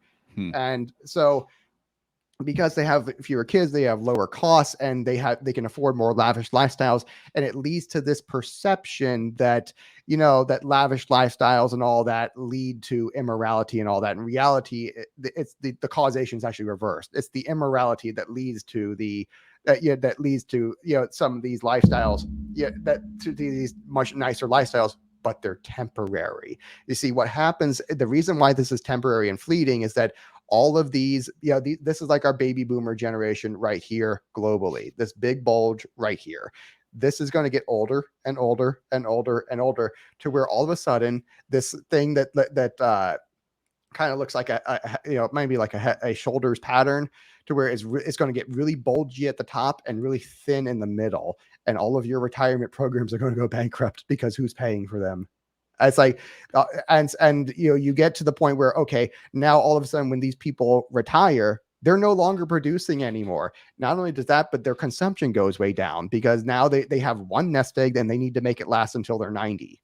So, it's like, so their consumption habits, become a whole lot more frugal. They start, but so there you have not only fewer customers, fewer workers. So you as a private company, including you, the state, should expect, when you see a demographic structure like this, you should be saying is that your number of taxpayers are going down there, and the amount of money they can make for you is going down because there's fewer customers to sell to, both at the top, because the boomers at the top are now retired and they're now becoming very frugal, which they didn't used to be. They used to be like, horrendous spendthrifts, and now they're not. But also at the bottom, because your customer base was never born, you can't sell to people who are never born. It's like you're getting whacked on both sides. You're getting whacked on one side from higher labor costs, and you're getting whacked on the other side from having fewer customers. And so you as a state should see something like this coming and be like, oh shit, this is not good for me. So what we did in America and what they're trying to do in Europe is mass migration. That's kind of my solution. It's a short-term hack because there's only so many Catholic countries out there in Latin America.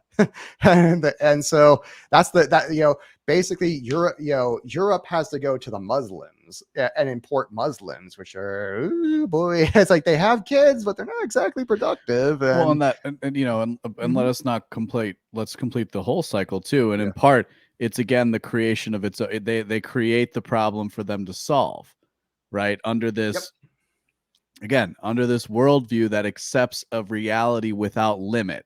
That is to say, there are no distinctions. There are no differences between people. There is no difference between this land and that land, this land and that land. It's all the same land, and it needs to be made safe for democracy. This idea, this animating idea that has been at the core of the elite within the Western world for at least 100, going back perhaps even for hundreds of years, with variations therein, right, to where we can now construct this grand narrative to talk to you about it today. And to your point, the governments of the world have looked at this demographics issue, and they have said importation is the best means by which we can solve this. And why do people want to leave? Two reasons. One, it is better, generally speaking, which is where you see natural migration occur, right? That's like human migration doesn't have to be a massive government program like it is today, but it is natural because people want to go to a better place. But the government program bombs the lands of the people, disinhibits their own development, right? Their own progression as a people, their own establishment of a unique identity, cultures and practices, or even just communal bonds that in some cases go back hundreds, if not thousands of years. It doesn't allow that to progress. It says, no, disconnect from that and come here. And we're just going to plug you into our system because our borders effectively then are the world. And we just have to keep playing the shell game long enough until we croak. And then who cares? Because as their God, Cain, not God, as their demigod, as their prophet Cain said so long ago, what is it? Like in the long run, we're all dead. Yep. It is again fundamentally based on this complete, to reiterate the points we're hitting. Sorry, it's just I love how it's fun when it clicks, but it's like the turning of all of reality into the self, and having that turning of reality, turning of the of the cosmology of the universe into the self and only focused on the self, on the individual naturalistic man, with no regard to spiritual or moral or overarching concepts, creates these conditions that, played out over time, create demographic trends that still then where do you then go searching for to play that shell game? You actually have to go to cultures which do have a lot of the values that we would think are actually good for the basis of society. You know, before the bombings and, you know, and the destruction of the order that existed there to begin with. Mm-hmm. And so, like, you know, basically the reason that our demographic structure right here, you know, looks like, you know, it looks kind of healthy. You know, we've got a baby bust right here. This is like Gen X, this 50 to 50 to 64 range right here is basically the tail end of your boomers and the beginning of your Gen Xers. And because Generation X was a much smaller demographic structure, there's just a lot fewer of them. You know, it's like they're going to have some real budget problems in the state coming up, like this decade, because who's going to pay for all the boomers' retirements? It's like the problem they have is like there's a lot fewer Gen Xers. They have a pretty decent amount of wealth.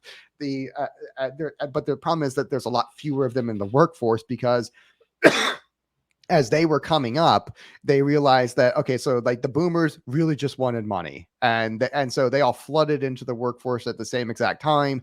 And they drove the price of labor way down. And what happened at the same exact time was the great inflation. And there was a whole bunch of, and so what that ended up culminating in was like high divorce rates. And so Gen X saw that coming up. They saw how, you know, hey, we don't have we don't have the woman in the house anymore. And they're like, we don't quite like that so much. So they actually have much lower rates of divorce in Generation X than they do in the boomers, because they opted to have, you know, a slightly lower standard of living, but have the wife at the home, and that gave them much lower divorce rates. But because there's, you know, the wife is at home instead of in the workforce, you know, these numbers are actually kind of deceiving, because there's actually a lot fewer Generation Xers on this female side in the labor force than their demographic structure actually suggests. So you're having that means because they're stay-at-home moms, basically, they're not paying taxes, they're not generating that much taxable activity. You know, you're looking at real hardcore budget crisis, because the next generation down, the millennials, they are a big generation. They are very financially active. The problem is they're broke from student loans. Yeah, it's like a completely broke generation. You can't raise taxes on them because they're poor. It's like you can try to tax the poor as much as you want. There's just no money there, and it's the whole reason why we don't really. That's the main reason why a state doesn't really tax the poor, is that there's no money there. They're still taxing me.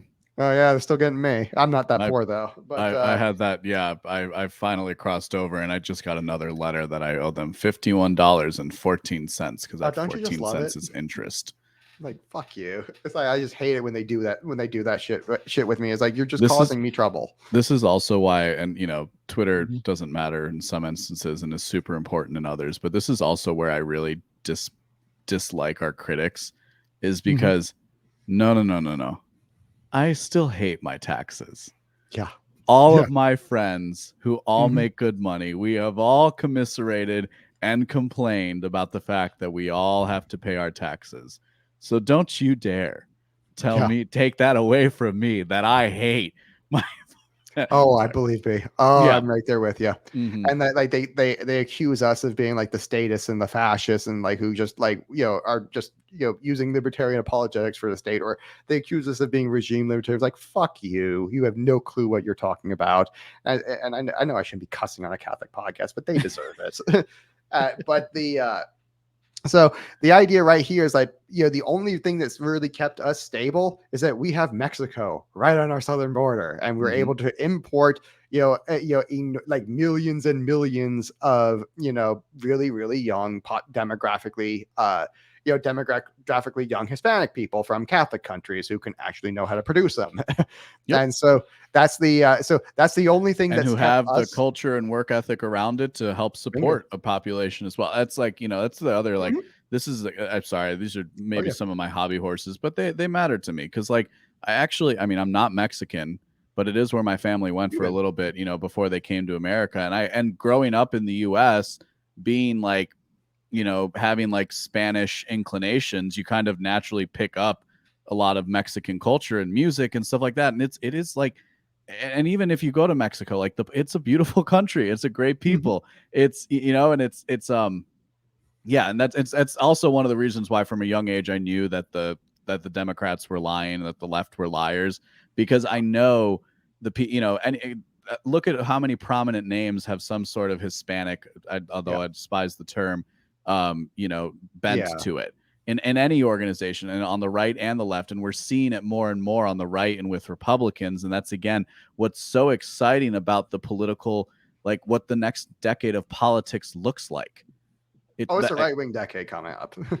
And this is something that's very clear with the sixth law of archotropism. But anyway, the you know, what you should be looking at here, if you're the state and you're a for-profit entity, what you really need to be saying to yourself is, how do I keep my demography looking kind of like this, and instead of like this? This is China. This, you know, they had the one-child policy 30 years ago, and so now 30 years later, they're running out of 30-year-olds because that's how math works.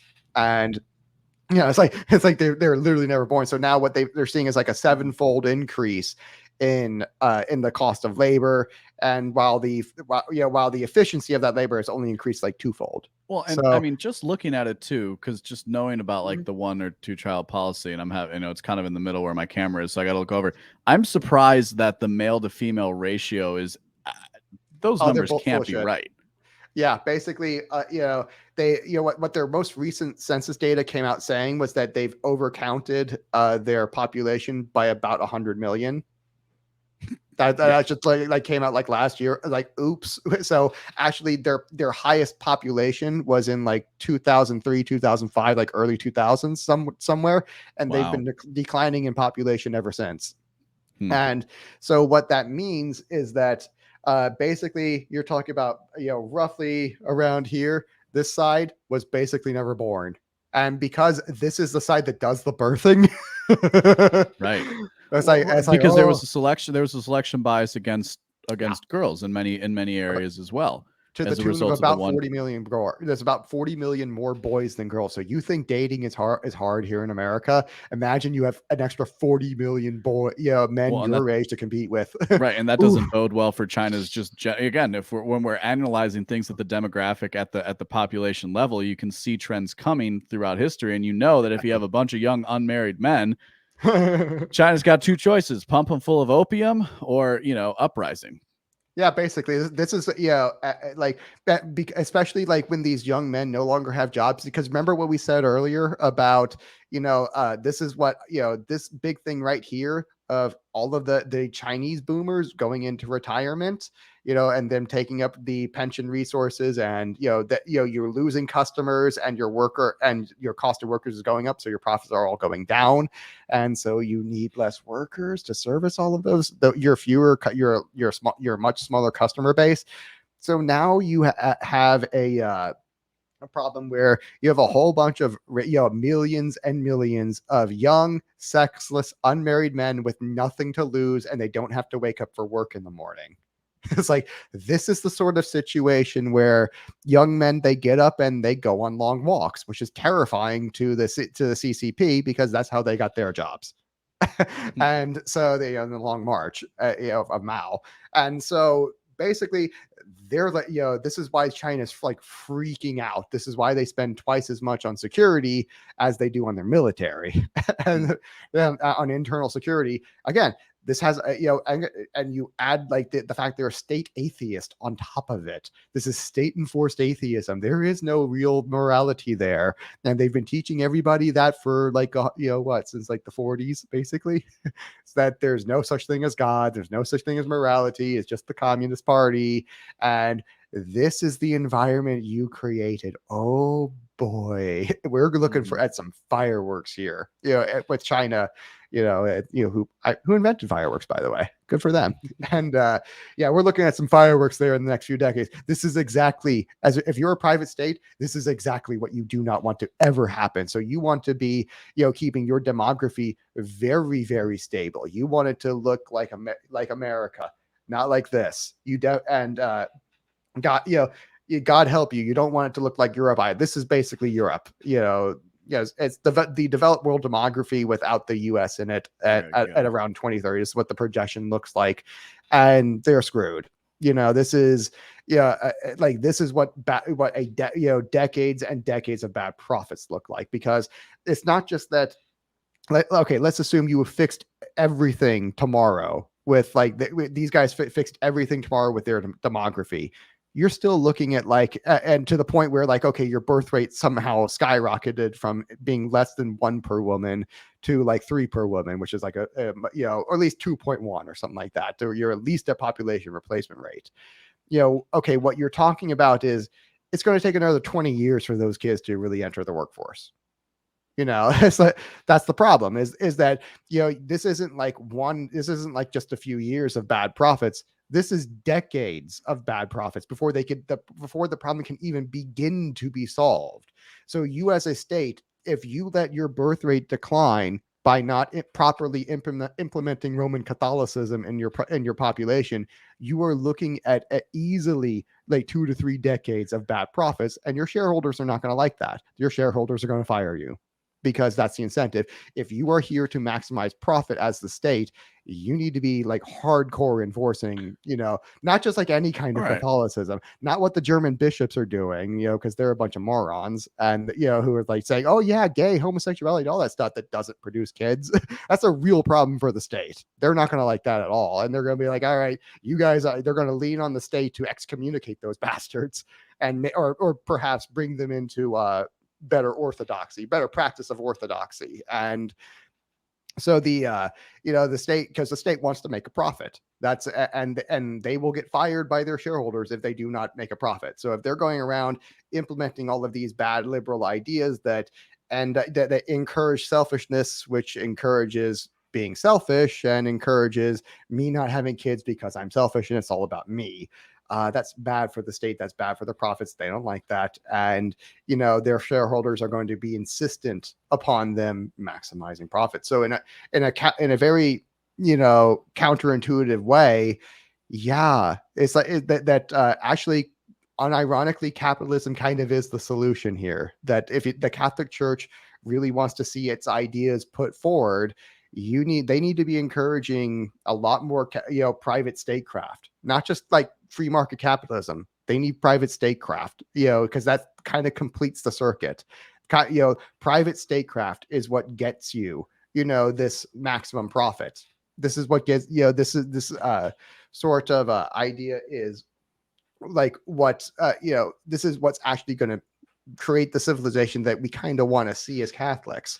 And this is, not just my argument to the bishops, of the Catholic Church. This is my argument to libertarians as well. It's hey, if you want a really good state, if you want private property, religion's the way to go. It's this is the thing that works. Yeah, this is the thing that actually gets you to where you want to go, because what you really need, if you want to have a good private state, is the elites have to be properly incentivized with money. That's the thing they care about. You don't need to convince them that your morality is true. You just need to pay them to get the right result. And this is the kind of private corporate statecraft coupled with Roman Catholicism is basically the solution that makes all parties happy, except the left, because they're Satanists. And to put it in, and to basically just restate that, just a adherence to a general Christian ethic, it's because it's the law, it's the legal framework with the ethic on top of it that you could, which actually reflects morality and therefore can be harmonized throughout a society, throughout a people. It actually reflects truth. Right. So, which is to say, because like people are going to get hung up on the Catholicism bent of things. And, it's like, again, maybe it's You want the pointless to speak result? to those critics, but it's worth at least addressing their claims. Like, Yeah. what do we see what do we see in just the recent history of America, but that abandonment at the corporate level, at the highest corporate levels of basic Christian ethics? And what have they adopted instead? They've adopted the cult of death. They've adopted a cult of death, the cult of diversity, inclusivity, and equity. Die, right? Like, yeah, it's clever, Yeah. but it also, but like, it's a little too clever, isn't it? Right? Like A little this, bit. but and how they actually represent it as DEI. Wow, that's really close to like what we actually, the word that we actually use for God, in deism. It's a very, yeah, okay. So literally that has become the ethic by which people at the highest levels think that you can orient yourself to create a stable society. However, invariably, if for no other reason than you make, because I always try and find like, what's the simplest way of like, forget, the rhetoric. What's this like? If for no other reason than you're making the concept of sex that much more complicated, it is going to become that much more difficult for a society to reproduce. Exactly. And the solution here is providing beneficial constraints as a service to society for a profit. It's like, if you want something, put a profit incentive on it, pay people to do it. Yeah. And so if you want beneficial constraints, if you want the liberty, the freedom to choose the good, put a profit mechanism on them, because that'll make people pay you for it. The, uh, and so, and with these corporations who have, they don't nominally, they do have profit incentives, but, I think something that's really interesting is we've seen a rightward shift in corporations, like within the last like month, I'd say. Like Netflix Yeah. told its employees to shut up about wokeness, basically. And Yeah. it's like, Elon Musk is taking over Twitter, and you're seeing a whole bunch of other ones who now they're realizing this demographic destruction, that this is what that causes. Well, but this is This is also what. something predictable, Mhm. right? Like, it's not the case that Netflix just had a bad year. Yeah. Netflix has been losing money for years. I think they lost $70 billion. They've lost like upwards of $70 billion a year. Yeah. So that so now is when they're finally coming to that point of like, we can't placate these children anymore, right? These and some of these people are Yeah. victims, frankly, of the zeitgeist of the age, right? But these infantilized adults who have no concept of agency or self-reliance, who have their Mhm. entirety of their being, right, what they call their identity, tied up in the work that they do. And right, and in it being that the work that they do doesn't have any value into itself, only that it serves their morality. What is the morality? The morality they've been given. Where they've been given in the universities. What is this morality? Again, to the point, it is this this false morality of Yep. die. Basically, yeah. And this is something that you see this also from Thomas Aquinas, because he makes the argument that sin is an act that has no being, and you can rephrase that to say that sin is necessarily self-destructive. Is that, it has no self-propagation mechanism, it only has a self-destruction mechanism to it, because it lacks being, and because it's outside of the nature of God, which is the only thing that exists. It's the first cause of existence, so anything that exists has its existence in God, and because sin has no existence in God, it necessarily is self-destructive. And you see this in the demographics. You see, and like, by the way, Russia's demographics are like the second worst. It's like the only, China's like the number one worst, because they had like the one child policy, and the second worst, kind of by a fairly wide margin, is Russia, who like back in like 2016 or 17 had to just like make up 8 million babies that weren't in the prior year census, because their demographics have gotten that bad. They are like the highest nation on earth in terms of abortions. And so it's like this is a problem that's plagued basically the whole East, because they just stopped having kids. Yeah, and like you see this in every demographic structure in the East, because of communism. Basically, they had a really, really low morality system. And but I mean, Putin, to his credit, is like trying to reestablish Eastern Orthodoxy, which has problems, like civilizationally. Well, like to again, where at the epigenetic, evolutionarily speaking, that's kind of consistent as well, right? Why would you want to reproduce heavily in a communist system? exactly. Right? It doesn't actually benefit you in any by any stretch of the imagination. Mhm. Whereas under capitalism, more kids are fine, right? Under agrarian, Mhm. even under like a solid agrarian You can live system in the with suburbs, and with a good governance, right? Some kind of actual decent governance, right, yeah, is preferable to that. So you can, so again, it's even like a reinforcement of there's multi ways that this thing self reinforces. That right. again, sin is necessarily self destructive, and you see real results on this. That this thing really manifests itself in reality. It really does not have an existence to itself. It really is necessarily self destructive, and so Even the best, sorry, even the best of them, right? Like, so, again, communism, fascism, progressivism, for the three, like Mhm. the three things that were percolating in the 20th century. Even the best of them, well, the The best. American system that came out of the three, and Mhm. it's like, this is a most justified situation, right? It's not Yeah. about it because, like, again, what is just, like, who can judge between them? Like, what is just is actually something that's like calling to our individual subjective interpretations of the world, and what conclusion can we come to, right, if you will. That's the matter of justice. That's the matter of law. Morality exists above that. Outside Mhm. of that, it's outside of that to an extent, right? Justice is about trying to find that, whatever. Anyway, to the point, Mhm. even the most just of the systems still, what did progressivism do? Sterilize millions of people, right? A Introduce million misogyny. abortions a year, Yeah, introduce misogyny laws. We have the massive abortion complex that we have in the US today. That doesn't even So begin to take into the account the transgenderism of today, which is like, okay, you're sterilizing your 5-year-old and it's completely normal for yeah, whatever reason. it's a new form of sterilization. Yeah, that's a fact. Like I said, you're Now making you're sex now way you're too really complicated. sterilizing the gays. Hmm.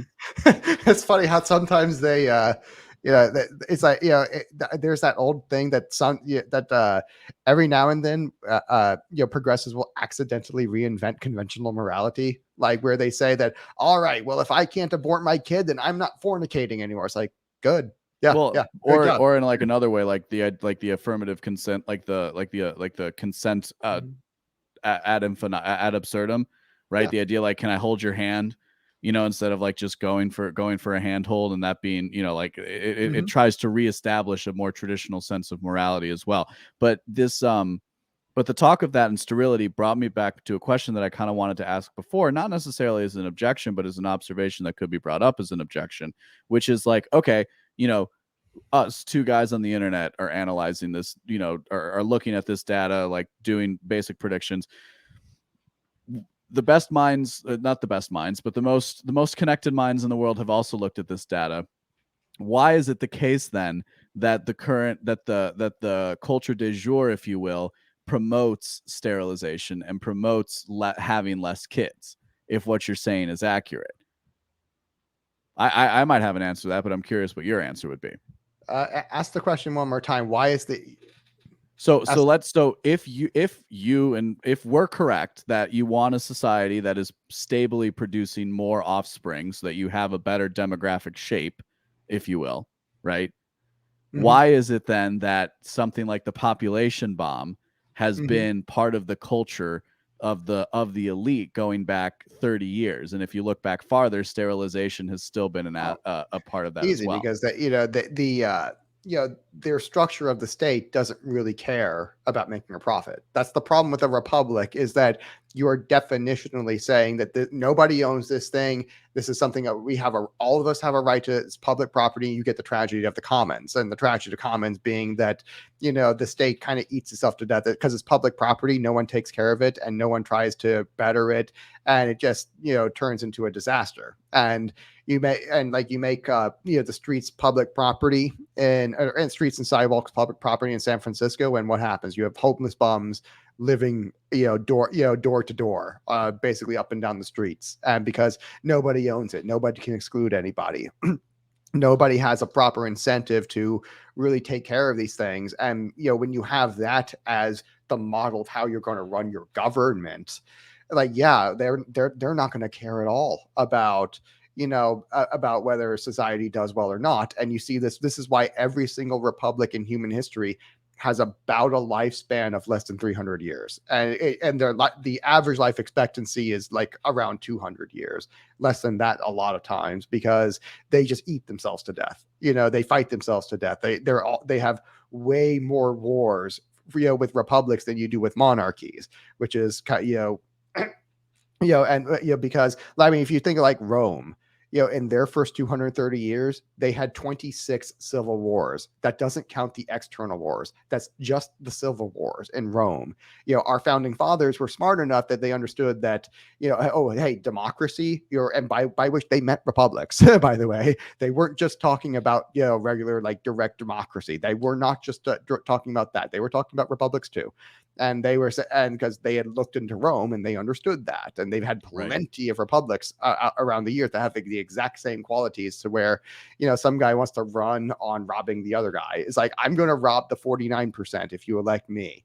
And yeah, you get people like that who will just rob. They'll use this thing as for greed and personal enrichment, and because of this, republics always increase scarcity. They always increase decadence. They always end in disaster, basically, because you have the tragedy of the commons instantiated in law of your state. And so because of this, republics never last long. And our founding fathers did their best to try to mitigate those democratic impulses. And they also established something that they kind of knew wasn't going to last forever. Yeah, kind of. Right, because and it didn't. It barely lasted 100 years, and then we basically had the institution of mass democracy. Right. Once the science of mass psychology was discovered, right. Once it was understood that you could actually manipulate a population through their emotions and through perception and things like that, they didn't even bother with the Republican form of government that they had. What's the best example of this? The temperance movement with the repeal of prohibition, or with prohibition and its repeal. And why has that never really been? Why is it that a constitutional amendment is almost never talked about in the modern day? It's because they did a good enough job, they being the elites at the time, the technocrats, the progressives who came in. And they created a system that basically transformed to where today it's considered completely appropriate to talk about. And in fact, the United States government's job, as they say time and time again, is to make the world safe for democracy. Why are we supporting Ukraine? Because they are defending democracy, even though that they've completely consolidated their political system and they've completely consolidated their media underneath the government, right? But they're defending democracy. I like to give credit to people who are like the founders, who were, humans, but still brilliant humans at a time. They understood better than the people who came after them what was actually going to be required for the maintenance. And again, to the point, we stand here at this moment in history and say, oh, well, it was a nice run, but and the Constitution is still great, but it's not doing anything politically to make sure that liberty is actually protected. Manifested. Yeah, and to manifest. And what I say of the Constitution is that it was a really good first try. It's like they understood that the problems, and they were looking for a way to kind of solve them. What's great about saying that is that we completely bypass the entire and it's not. I don't. Yeah. This is going to come off insulting, but we completely bypass the anarchist question. Yeah.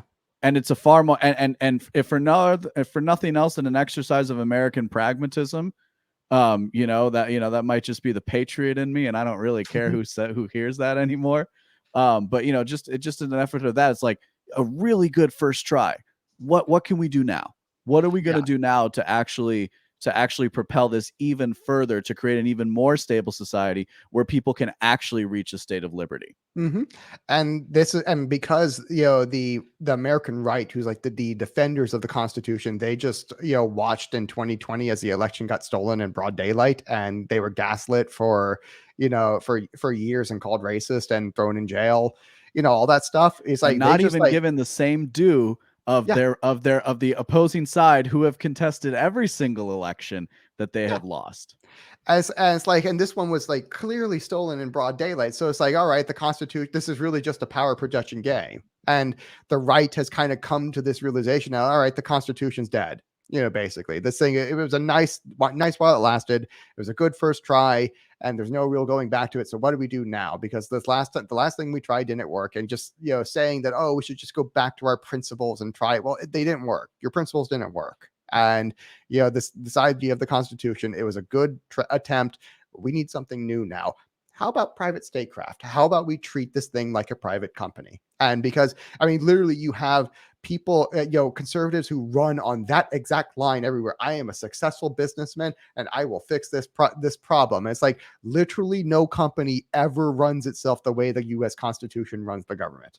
Like there is no company on earth that runs this way, and stays in business. They all go out of business. And so that's why that when you say, I want to run that, I'm a private businessman, I am well prepared to take, to fix the state problem. No, you are not, because that is not a private corporation. That which is the number one problem. If this thing was a private corporation, you would be fully prepared for it. Like, my God, you'd be perfect for the job.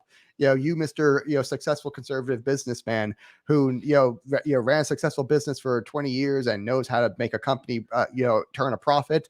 It's like, you would be perfect if this thing was the state was a private corporation, which it is not. Well, you know what you also do when you run a successful business? Mm-hmm. Like when when that employee stops showing up, that was like a really good worker. Or just like, like has been there for a while, like, you call on them, right? Mm-hmm. Or like you have systems in place to make sure that your people, like, again, and this is what happened. This can be malformed in the corporate structure, but when it's done properly by good people, right? People who have that moral element to their being, right? Mm-hmm. And who constrain themselves to that. Those, like, that actually does involve, it's like, things that people would freak out about. It's like, yeah, okay, they're again, there are limits, of course. That's kind of the point. But Mm-hmm. you actually do care for the people who are part of your organization. You do, because they're good for you.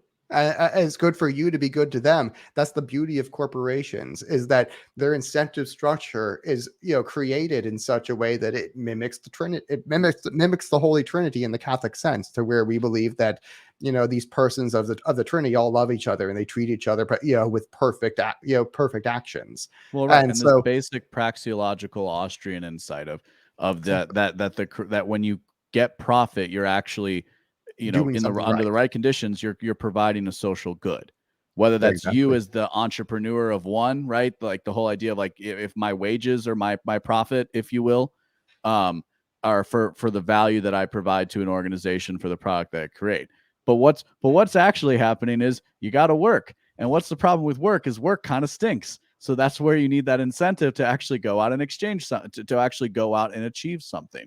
And This you is want like basic programming of a biological creature. Yeah, and you want like a state that gives you a really good education. It's like, I don't really have a problem with state education. I just want it to be a good education where they're teaching you like critical thinking. They're teaching you, good Catholic ethics, and they're teaching you all these things that actually turn you a profit later in life. That actually turn you into a good person. That is, a person somebody else wants to hire to do a job, and who, the person who doesn't see work as this inherent evil, he sees it as what God created him to do. The first thing that God said to Adam was, take care of the earth, rule over it, dominate it. And he basically made him a farmer. And, he was, A steward, yeah, basically, yeah, you were the right? steward Because of it's not creation. actually yours. Exactly. It's for you to take care of, for the next generation, for the people who come after you, because that's what's ordained. Yes. These are the fundamental myths that are worth building a society around. Exactly. And, if you really want to have a, private, and theoretically, there is no real objection to this from a libertarian standpoint. There's only one from an atheist standpoint, and from the standpoint of a libertarian, I say that in air quotes, of there's not really about liberty for them. It's anti-authority for them. Their problem isn't that, it's not that they really want property, not like, a lot of other, not like they say they do.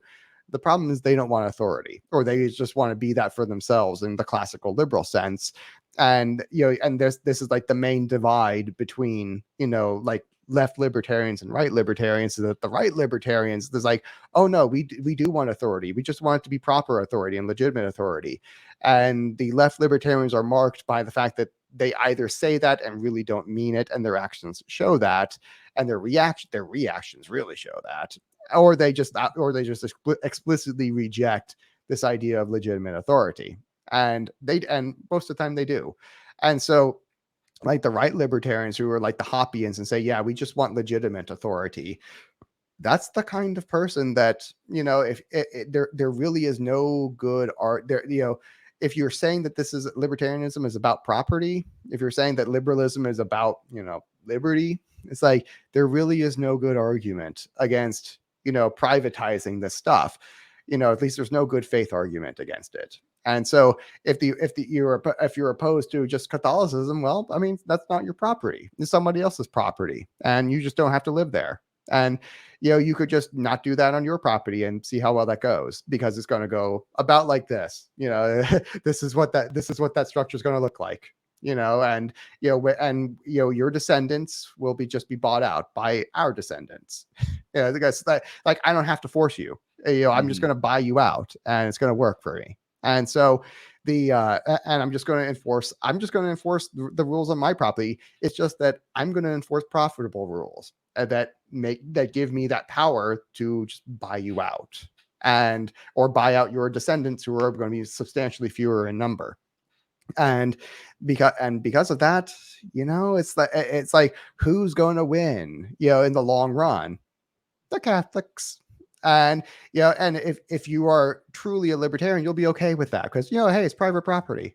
But if you're not sincere about that, you have to ask, what's your real motivation in being a libertarian, or what's your real motivation in being a liberal?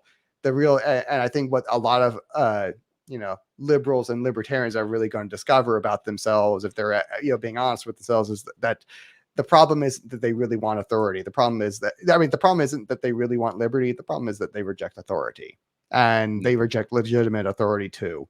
And that's the problem. That's a problem. Yeah, and it's like, if you're going to be like that, why do I need to be why do I need to take you seriously at all? Because now you've shown me bad faith, and what I don't want to argue with you. I just want to project power against you, which, by the way, is where the right is, and where we should kind of leave it. That if the right really wants to have a resurgence of Christianity, they really want to have a resurgence of property rights, and they really want to put the left in their place, they want to put the children of Cain in their place, private statecraft is the way to do that. Privatizing the government, turning this thing into a legitimate for-profit entity, is what will yield the sort of society that they want, in a kind of counterintuitive way. It's not going to lead to this degeneration that you see with the LP.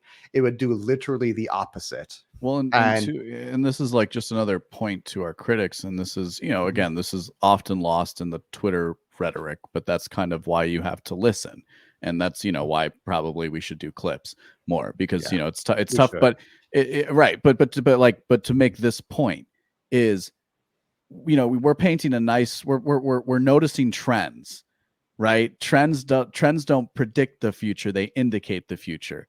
There's still a lot that can go wrong, and one of the great ways it can go right is if this understanding of a proper legal order combined with a moral framework can actually reach a critical mass level within the appropriate circles, most importantly, but at a populist level as well.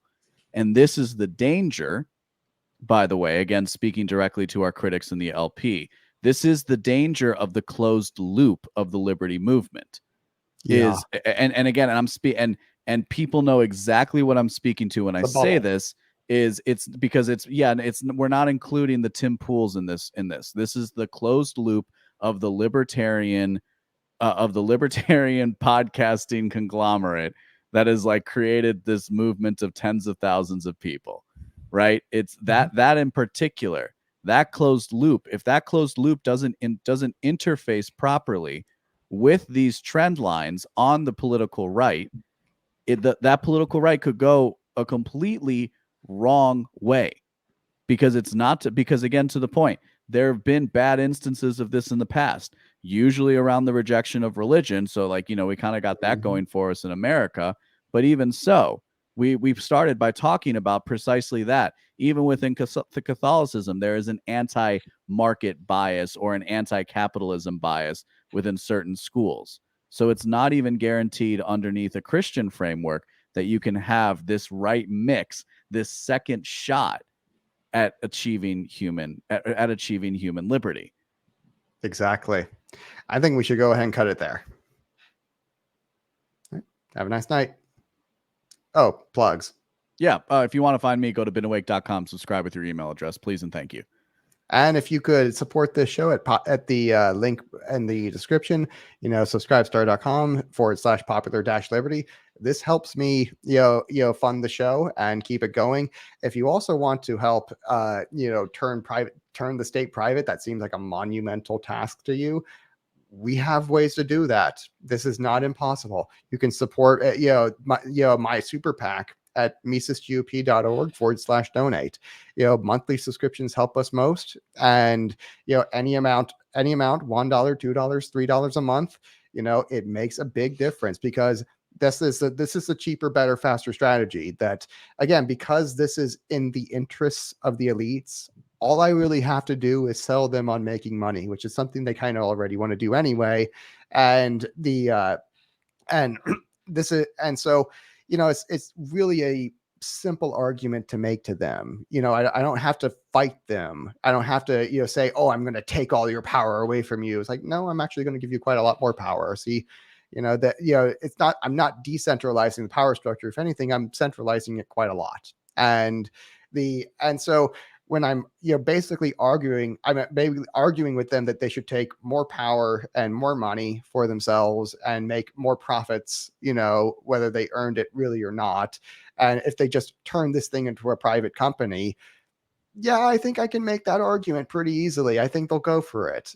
Call me crazy. This is just, it's the same exact pattern of behavior that they've been doing this entire time. And so, why don't they just do it in this way that makes them more profit, more money, and do that, because they don't care how they do it. They just want it done. So let's just pay them to do the right thing. And, so that, with that argument, I think it's going to be a better, cheaper, faster strategy to just tell them to privatize the state. And this is what you're funding at Mises GOP when you support us, is this, as you're supporting people like me and people, that I help to elect, who are going to get this job done. Who are going to be just making this argument and kind of shepherding these ideas through the institution of the state, which should be in their best interest. There's no good argument against it from their point of view, except that, they might not be popular or whatever, but it will be, because everyone makes more money and everyone's happy. That's always, again, it's popular liberty. This is the kind of liberty that's popular definitionally. So, all right, guys, have a nice night.